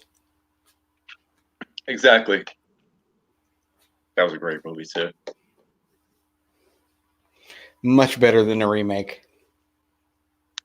Oh, 2 weeks. You want to talk about that? 2 weeks. That's like yeah, Judge the not original. That the first one was ever good, but oh, I don't know. I thought it was all right. I mean, could have been a better actor. Yeah. I mean, don't get me wrong. Let's not even. He played a great Rocky. Older guys, Jonathan. Yes. Now, speaking of Poltergeist, let's bring him back for Rambo. Yeah, for the 17th Rambo, no less. The man's 84 years old. Can he just go sit at home and smoke cigars, drink beer, and watch TV? Come on. Really? You know, Jonathan Chong talking about a Poltergeist movie with Haunting Jedi. Can I just say, you can't beat the original Poltergeist movie when it comes to a great chiller type movie. Did you ever watch the original Poltergeist? They're here. I'm 45 years old, and if I sat down and watched that right now, if a floorboard creaked, it would give me goosebumps. When that boy is in the bathroom and his braces start wrapping around his face. Oh my God. Yes. Yes. Oh. And when the dad starts peeling or pulling on his face. Oh. Mm-hmm. Yeah. Yep. Yeah. That's one of mine and Jess's absolute favorite horror movies is. And, you know, I'm not a horror movie guy. Yeah. Oh, from 3? Yeah. Is that 2 or 3? 2. 2. Yeah. Did you know the little girl died during was it filming of the original or the second one? Second. Yeah, I couldn't remember. Because I know that they had to figure out a way to make her appear because they had to take cuts from earlier filming to fit her into the rest of the movie. There are a bunch of deaths during that movie. For all of them, from the first ones, you know, and things like that. The skeletons that they were used in that whole time scene and all that, those were actual skeletons, like legit skeletons that they used, and they were like told, like, I don't think you really should do this, you know, things like that. And there was so much issues that they came across with filming these movies. So, yeah. Another one like that for me that still Pet Sematary. Really? See, I've read the book and I can't watch the movie because it just is not good compared to the book. You know, there could for one, I don't think the acting was bad. I mean, you can't go wrong with John Lithgow. It's the one Stephen King book made into a movie that wasn't bad because John Lithgow's great. But Stephen King has always said he wished he would have never allowed anyone to make his books into movies. And because, you know, and he said one of the worst movies made from one of his books was The Shining, which I like The Shining, but I don't think it's a great film. I don't think it's a great film. So? I think there's great parts. Stanley Kubrick is one of the greatest directors of all time. I like the way it's filmed. Yeah. I don't think it's a great film, but there are parts of that movie that is absolutely phenomenal. Like when he goes into the bathroom and it's just everything changes, and the characters and the whatever you want to call it, the whole attitude from the Phantom changes, with him. Yes. And he's just like, Yes. what? That stuff is really great. Like from Stanley the bar Kubrick and everything, and yeah. But Stanley Kubrick has a way of telling a story that he finds little tiny nuggets and tells that story. He can take a word from a screenplay and turn it into a masterpiece in there, like A Clockwork Orange. Most people that watch it, it's a very hard movie to watch because it's hard to understand, for one, because it's an old film and it's based off of the time period, but yet it's also post-apocalyptic. But when they take him into that room and they show him those images and are trying to get him to conform, it's like, what he goes through there. And like at the beginning, when I can't remember the name of the gang, but they're chasing that woman down, the wording that's graffitied on the wall, everything is perfectly placed. And there's the guy just walking with the cane. I'm like, it's no big deal. He's just like, hey, it's just another day in this world. We are going to catch up with you. This is what's going to happen. You're just going to have to accept it. There's no like chaos within what he's doing because it's a normal part of life. Stanley Kubrick loves to screw with your mind. Yep. The first half of Full Metal Jacket is one of the greatest pieces of film work ever made. I wasn't a big fan of the second half of it because I think it fell a little flat. But I think R. Lee Ermey helped with that movie because, he's a phenomenal actor to begin with. And the fact that he already was a drill instructor. But the whole, is this a jelly donut private pile? Yeah, exactly. John also. I have a great story about The Exorcist. Before you tell yours, something I was just thinking of, and I know I'll forget it. The woman who played the mother in that movie, and you might be going to the same place. Okay. She thought she wanted. That wasn't Kubrick that did that film, was he? No. What was the director for that movie? Had to think. Exorcist.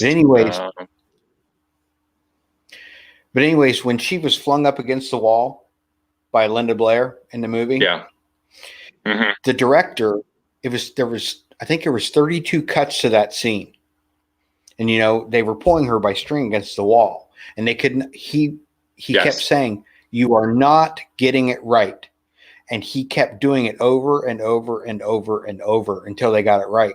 She actually felt that he was becoming possessed during that filming. Yeah. She actually could not return to the set, I think, for almost a week. I don't know if I was telling the same story as you or not.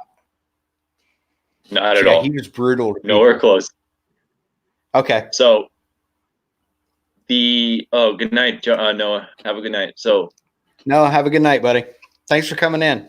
Is I have family who actually live in Maryland and right in the Baltimore, DC, College Park and all that, and where this movie actually takes place, the original Exorcist house.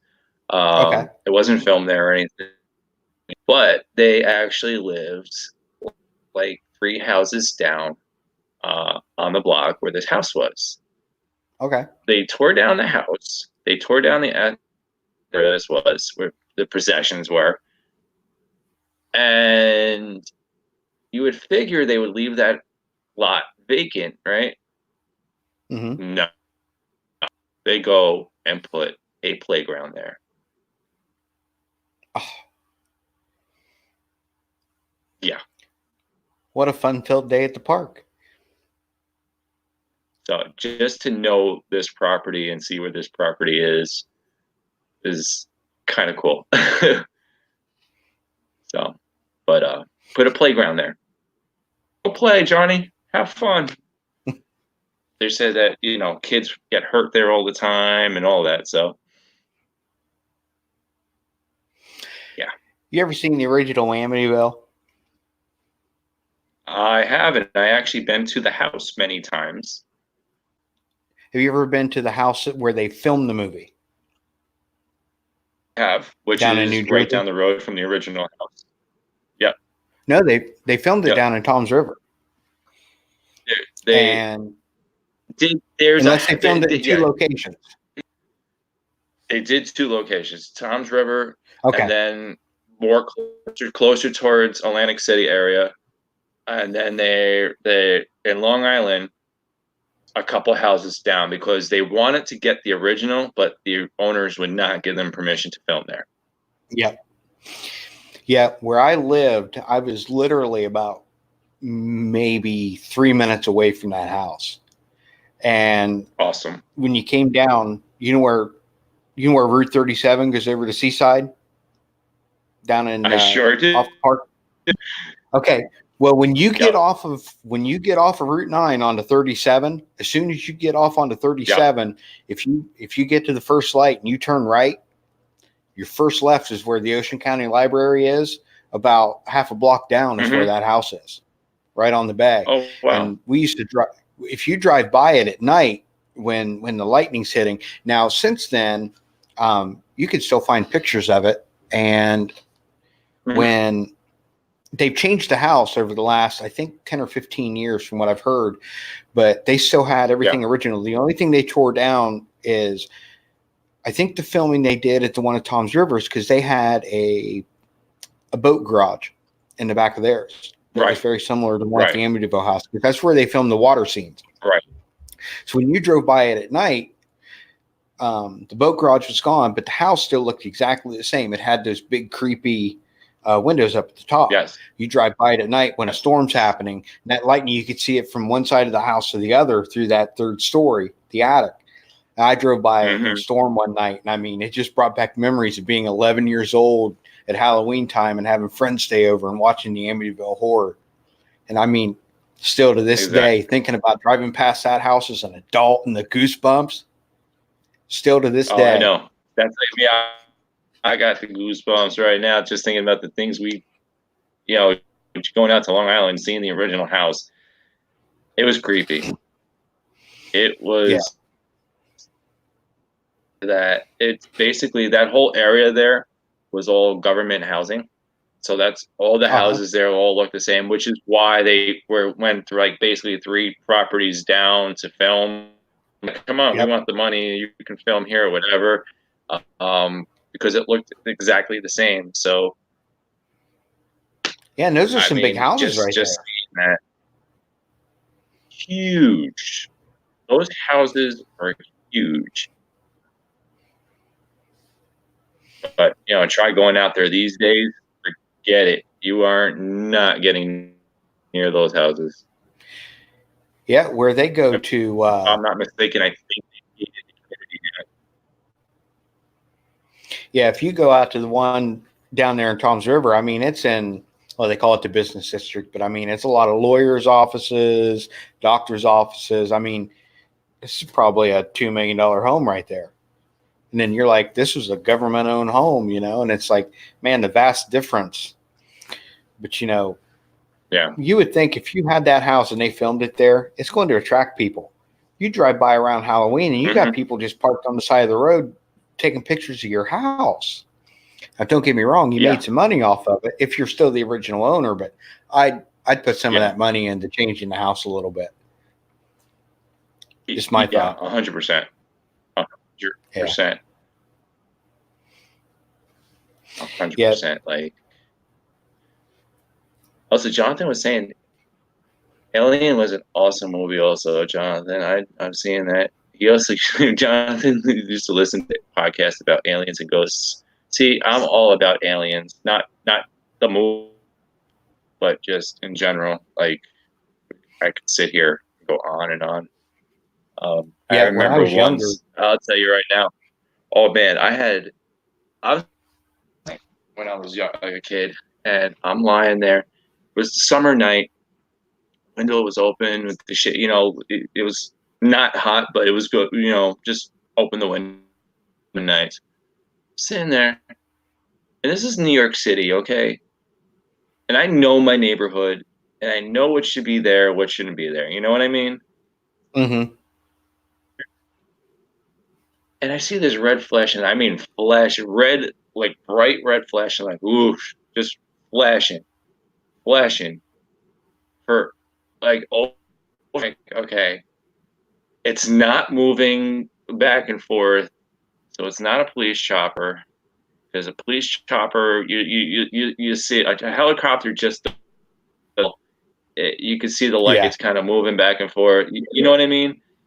And it's yep, not like that bright. It was back when LEDs were not around, as bright as an LED. You know what I mean? yeah, That's something. Like that has to be something. And all of a sudden, it just disappears. No movement, just disappears.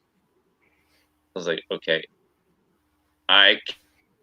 Callister, we got to go to the back of the house. yeah. It was There's creepy. too much. There's too much out there for us to be alone. You can't tell me we are the only rock floating out there in space that a mold spore landed on and spawned life. Exactly. No matter what you It may believe, not how be the you same. believe it. Yeah, it doesn't matter. It doesn't matter what kind of life. There's some, to put it simple, we've discovered life outside of this planet, just not the kind of life we're looking for. Right. Just finding traces of moisture on other planets is life. Right. Molecules are life. That's the beginnings of life. Well, here's the thing is we only know this system that we're in. Yeah. We don't know how many other systems there are, how many other Earths there are. We may not be the same type of looking, people. They may be more intelligent than us and see what's like, all right, this planet's messed up. We don't want to go there. Yeah. You know what? We may not be the only people living on this planet in this parallel. If you believe in physics we're and just on string level theory, 2. There might be, level 1 may have somebody below, in the Earth. yeah, could be. It could. People talk about. You look at what's the Neil deGrasse Tyson, and he talks about how parallel universes are completely possible with things like string theory and quantum physics. Could be people living in the same places at the same time. I mean, as weird as that sounds, it's completely possible. We could be doing the same exact thing as you're doing right now. Probably better, but still doing it. Exactly.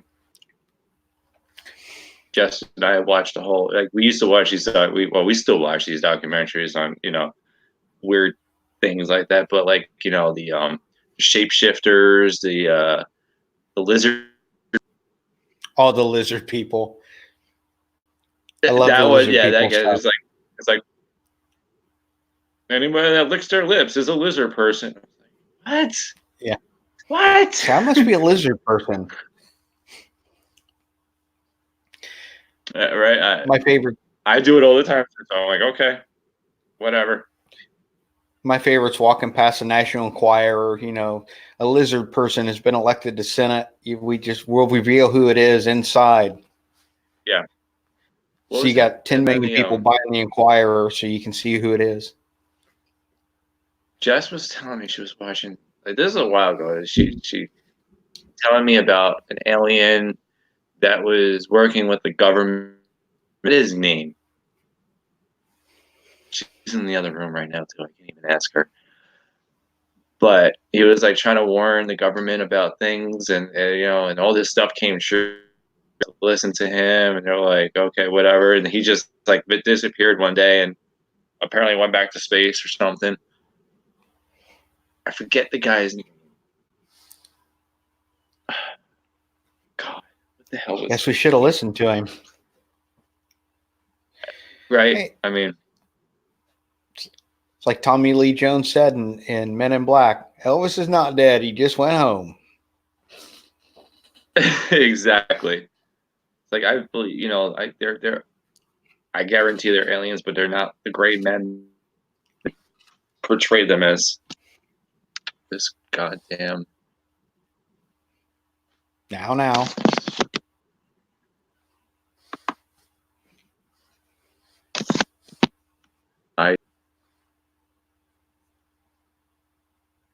Well, hi, everybody. Just waiting on Danny to come back.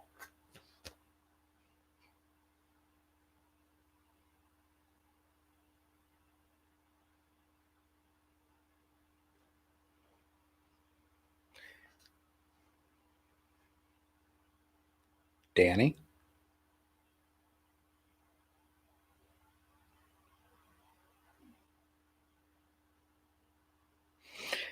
Well, I think Danny may have been abducted.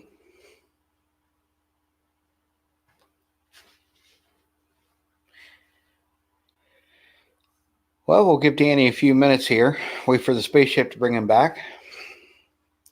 Oh, there he is. They didn't want to keep you, huh?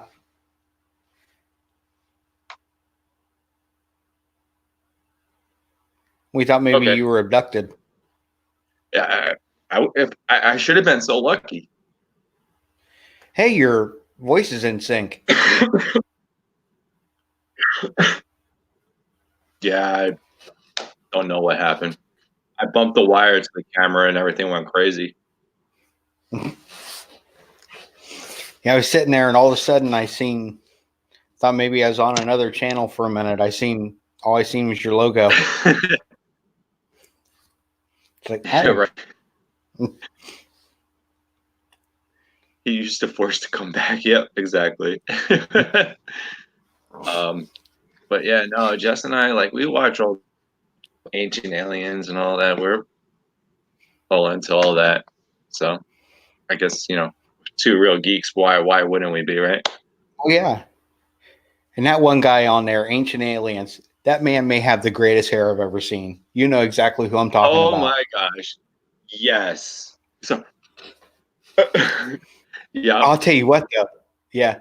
But the man's got some great information. Oh, yeah, he does. He does. Jonathan said I will call Mulder and Scully. But Jonathan, the truth is out there. But maybe we don't want to know the truth. Depends on what it is.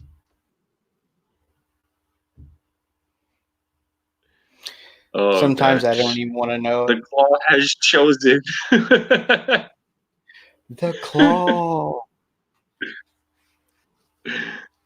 Ooh.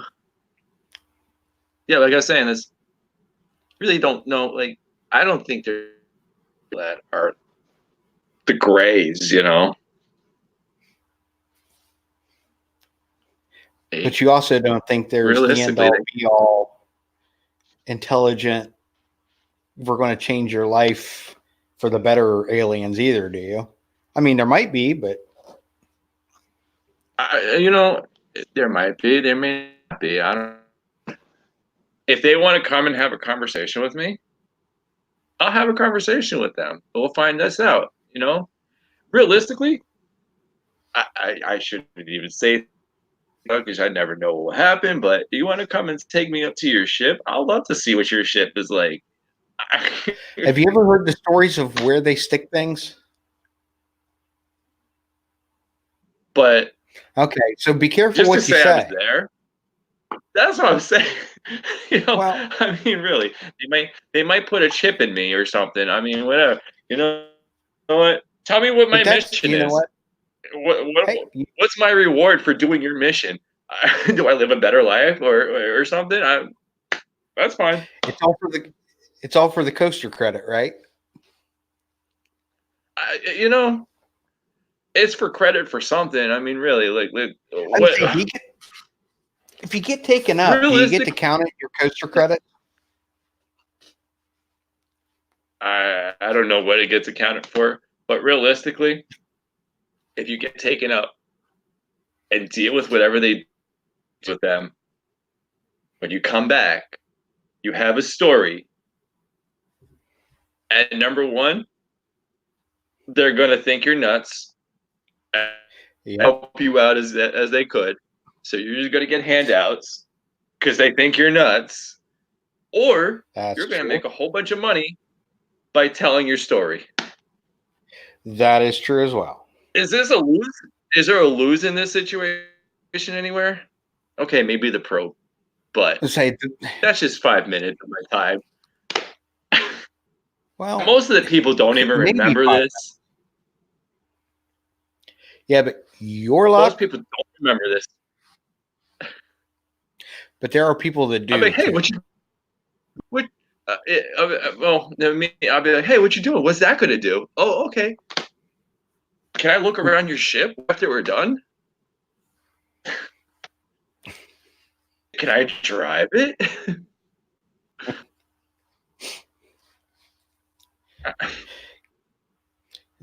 Do I get? Can you numb me up a little bit first? Some lidocaine, something, Help me out a little here, Henry. I'm helping you. I'm not going to fight you. I mean, really. It all comes back to tis but a flesh wound. Right? Team comes down. We've all seen, where those cows go. I mean, really. I mean, come on. Hey, why not for nothing. Because the cow's not going to fight them. Yep. Hey, let's go full circle with this. Have you seen the movie The Fourth Kind? Mm-hmm. I have. What do you think about that story? I mean, supposedly it's all based in truth, and I mean,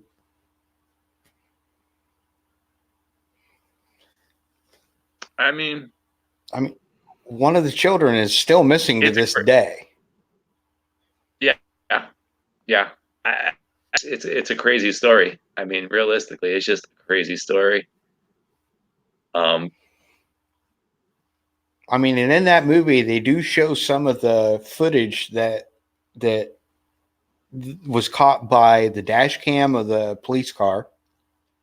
Mm-hmm. That did gain interference at the exact time that she claims the child was abducted. Exactly. She had no way to know that there was going to be interference. No. And what was the other one that was based on the psychologists that were working in Nome, Alaska? Oh. You know which one I'm talking about? Think so. Where they were going back and forth between the actors and the real woman. Yeah. Because the suicide rate was jumping and it was based on people being abducted. They're in the bunker also. And what the hell was it? And they were interviewing it. Well, it turned out the husband killed himself. Right. They were interviewing the town. Right. She wasn't dealing with it. But he killed himself because he claims he was being abducted too. They were interviewing people that claimed to be abducted by aliens. And Nome, Alaska has had more alien sightings reported than any other place in the world. And the suicide rate was climbing. And these two psychologists went up there to interview the people, and it had something to do with these people were claiming seeing an owl, and I cannot remember the name of that movie. I'm going to have to look that up. Yeah, I know. I see it. They're walking around the town mostly at nighttime, and they had to go get all this gear and everything because they didn't realize how cold it was going to be there. And yeah, I forget it. Oh wait, that one was The Fourth Kind. What was the one about the lady and her child being abducted? Oh.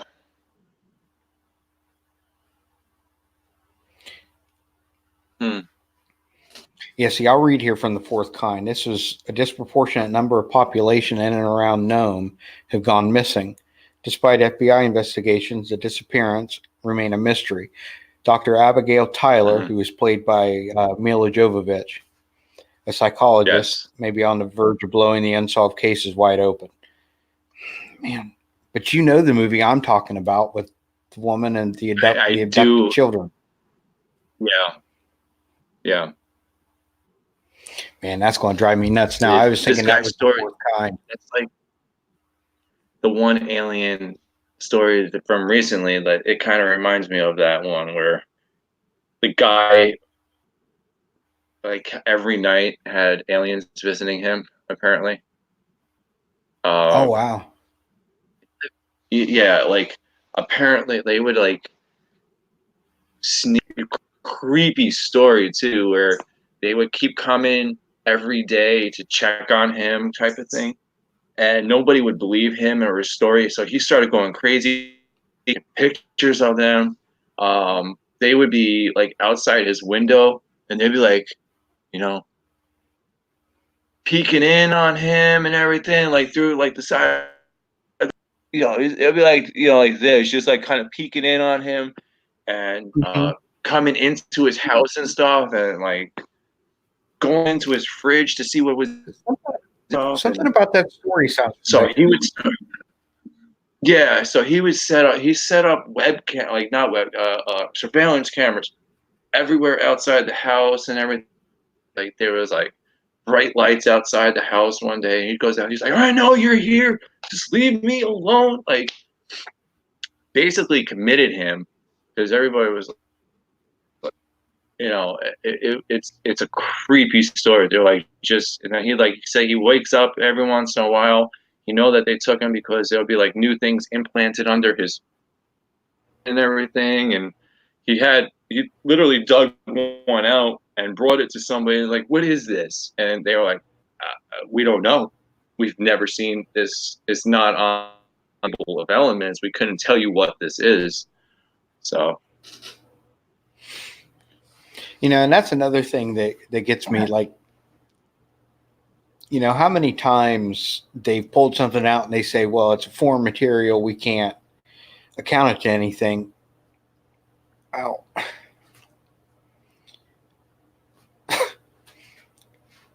many times do they have to do that before they say, well, if you can't identify this metal, we've identified every metal that we know of that we use. We're not sticking unidentified metal in people's bodies. Because you get some people like this size of a crumb. Yeah. Because things in your body wind up in weird places when trauma happens to the body. Even if it's even if you're doing it to yourself, the man could be implanting stuff in his sleep while he's sleepwalking. But if they can't identify what it is, something's obviously going on. It's not coming from him. Yeah, exactly.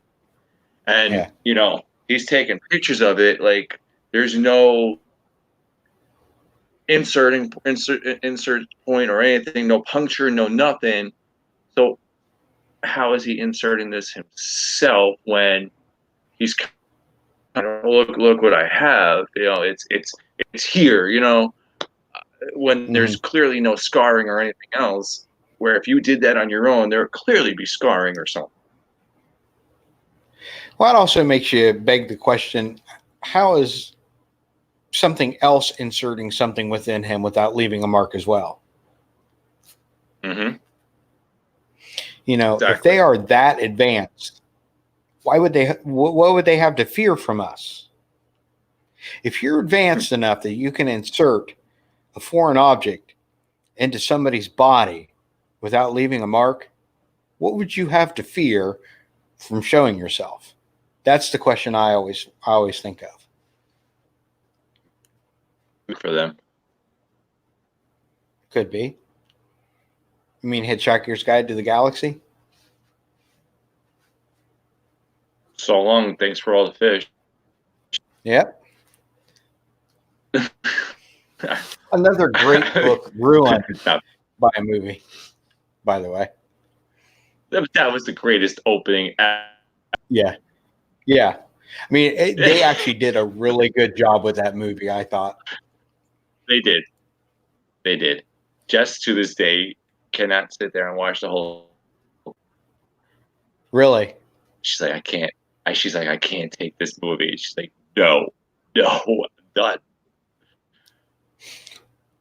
Knowing that mice run the universe. You know, at one time, us humans thought that Earth rested on the back of a tortoise.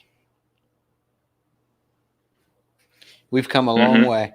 Well, I mean, really, where we come from, our planet once was occupied by lizards. No man. Now we're occupied by lizard people. Giant lizards. I mean, no, really, our planet was occupied by giant lizards. Obviously, that did not work out too well.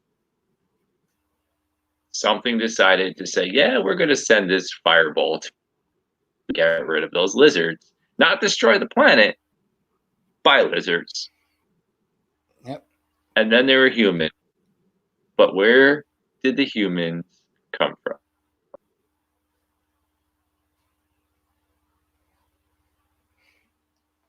You're going to tell me. I think something sort of this disaster happened. Boom, by lizards. Oh, our threat to occupy that planet is gone.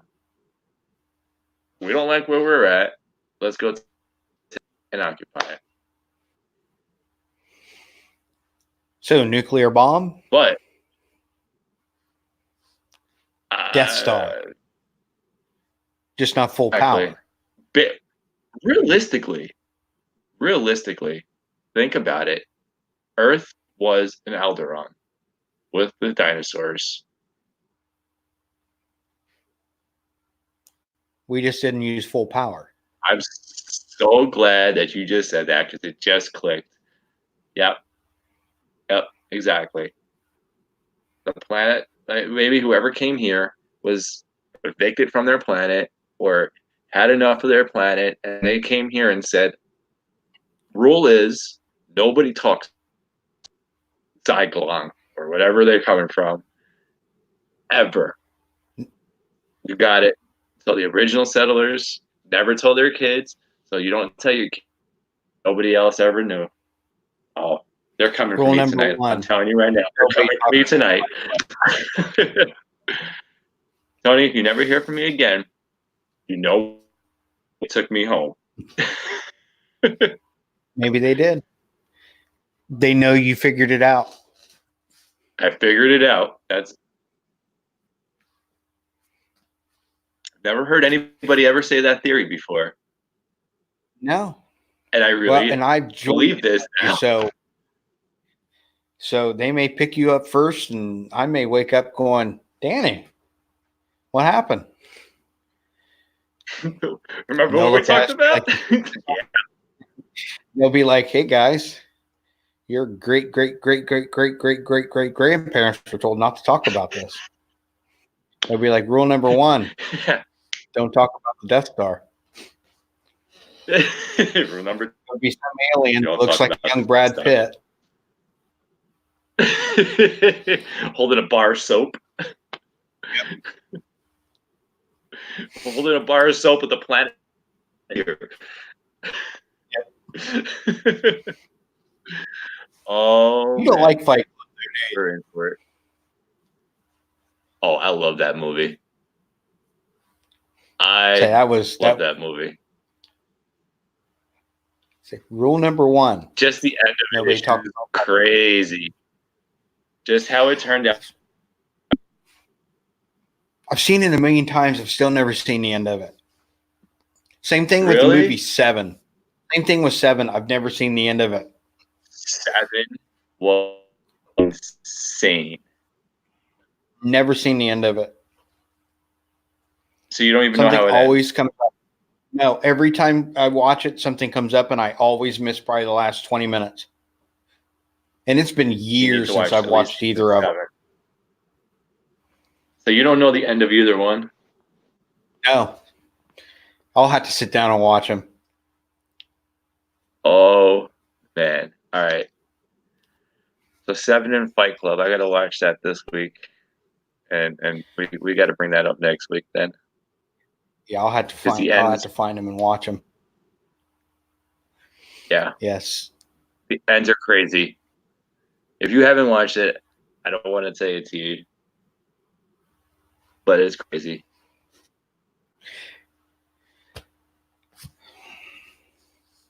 Well, I can't think of anywhere else to go tonight. I've got homework to do. Except maybe bed. Exactly. Yeah, I don't think I'm far from it. I just looked at the time and I'm like, man, we've been going for 2.5 hours. Yeah. I just looked at, wow, okay. But yeah, this is the first time I've looked at the counter since we started. I know. It was fine. That's what this show is made for, though. Yep. That's what the show is made for. So, anything else you got to add tonight? Nope, nothing at all. Bad. Yeah, exactly. So, all right, guys. Next week, same time. Who's hosting next week? It should be on you again. Okay. So, and next week, everybody, back on my channel. And real quick, everybody, please keep Miguel and his wife in your thoughts and prayers. She had to go to the hospital tonight. She will be delivering her child very soon. I don't want to go into any more details. Just please keep them in your thoughts and prayers as they're moving forward. We'd really appreciate it. And also, Danny here. Please support his channel. Please, if you would like to. He has a PayPal link. Please click on that if you'd like to support his channel. We want to get him up to Ohio. I want to get him on some great roller coasters at Cedar Point. I'd like to get me and him collaborated in some great videos up here this year. If we get enough support, we can get him up here and we can do some stuff at Cedar Point together. So we'd really appreciate that. Realistically, it wouldn't take a lot for that to happen. Just funding to get up there. That's it. Funding for the ride up there. No, and if you're watching us on the replay or if you're still listening in the chat, I can tell you this personally. As long as I've known Danny and Jess, you never hear them ask for anything. You never hear the words. You may hear them ask you to like it. You may they'll ask you to subscribe. You never hear them talk about their PayPal link. You never hear them ask you to donate to their channel. This is the only time I've ever heard them ever talk about anything like that. Yes, it's paypal.me/2realgeeks. Exactly. We also have a T-Link store, TeeSpring store also. So if you guys are interested in our merchandise, hit that up. Also hoodies, t-shirts. You can even get a beach towel. Yes, a beach towel with the 2 Real Geeks logo on it, and a mug. But you guys know you want a hoodie, a t-shirt, and a beach towel. You'd be set for the year. That way, when you're out there sunbathing in the nude this summer, you can have your naked butt right on Danny's face. Or even better is when you're at the water parks. you know. True. That was the main reason behind them, was for us to bring them to the water park. But we appreciate it, guys. You guys all rock. Again, yes. We do want to get to Tony this summer, along with other places, so help us out. And Legoland is coming up in July.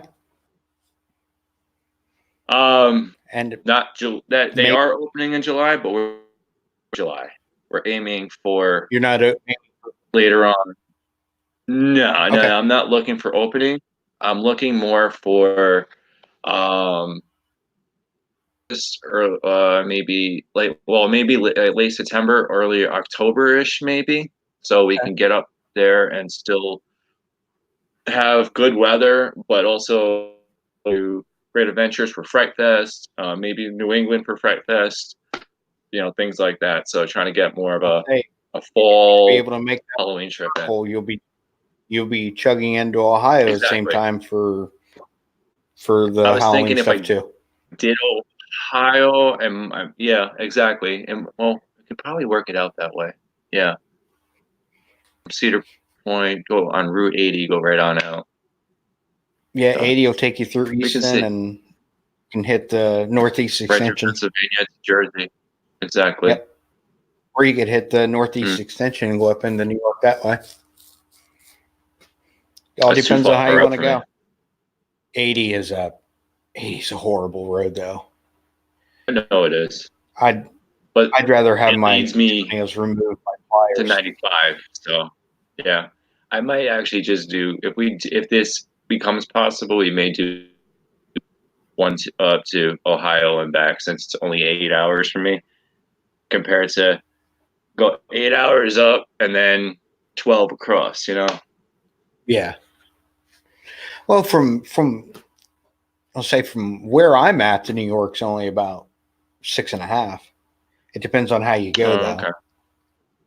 Yeah. Well, it depends on where you're going in New York. I mean, if you're going to New York, you're going into the greater city area. area. Yeah, you're talking about. Yeah, we're going to the city area. Because for me to get to the seaside was a little over 8 hours, and that was hauling it. Yeah, but it gives me an excuse to go to 2 different places. That's true. 2 different trips. That's right. That's how I see it. So, okay, thanks for joining us tonight. We are. Thank you, everybody, for your continued support. Yes, support Tony here. Subscribe, Chronicles. Awesome channel. There's a lot of fun stuff coming up this summer, so jump on it. And thank you very much. All right, guys, we're out of here now. Have a good night.